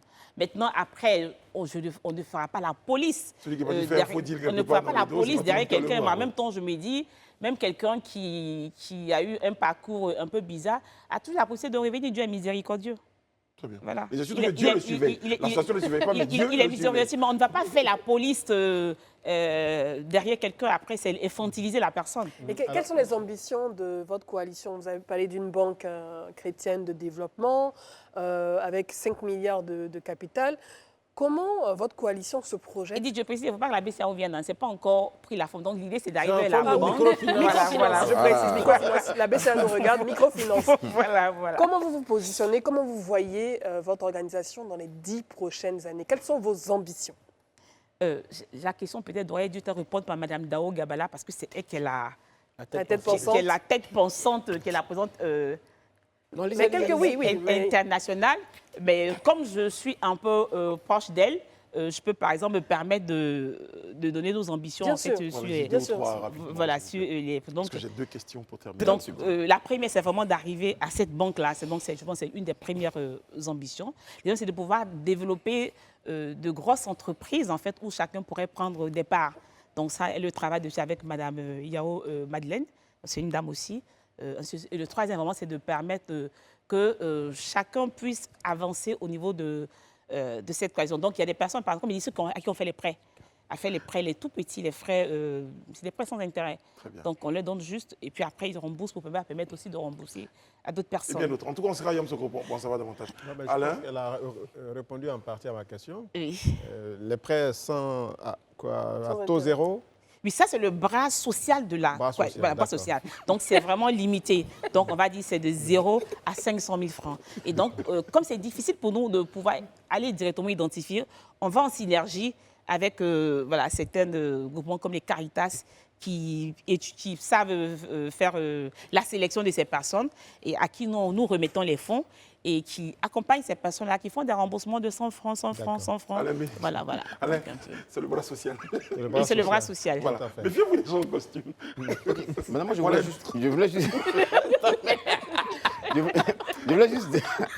je voulais juste demander combien coûte l'action. Est-ce que c'est encore disponible? Non, c'est fini depuis. Ah non, ça va pas. Élysée, tu pourras pas C'est fini depuis, ça ne va même pas faire... Il a mis ses n'a idées pas en mis, note pour plus demander d'esprit. une action. Il n'y a plus de place. C'est fini. Malheureusement, il Merci.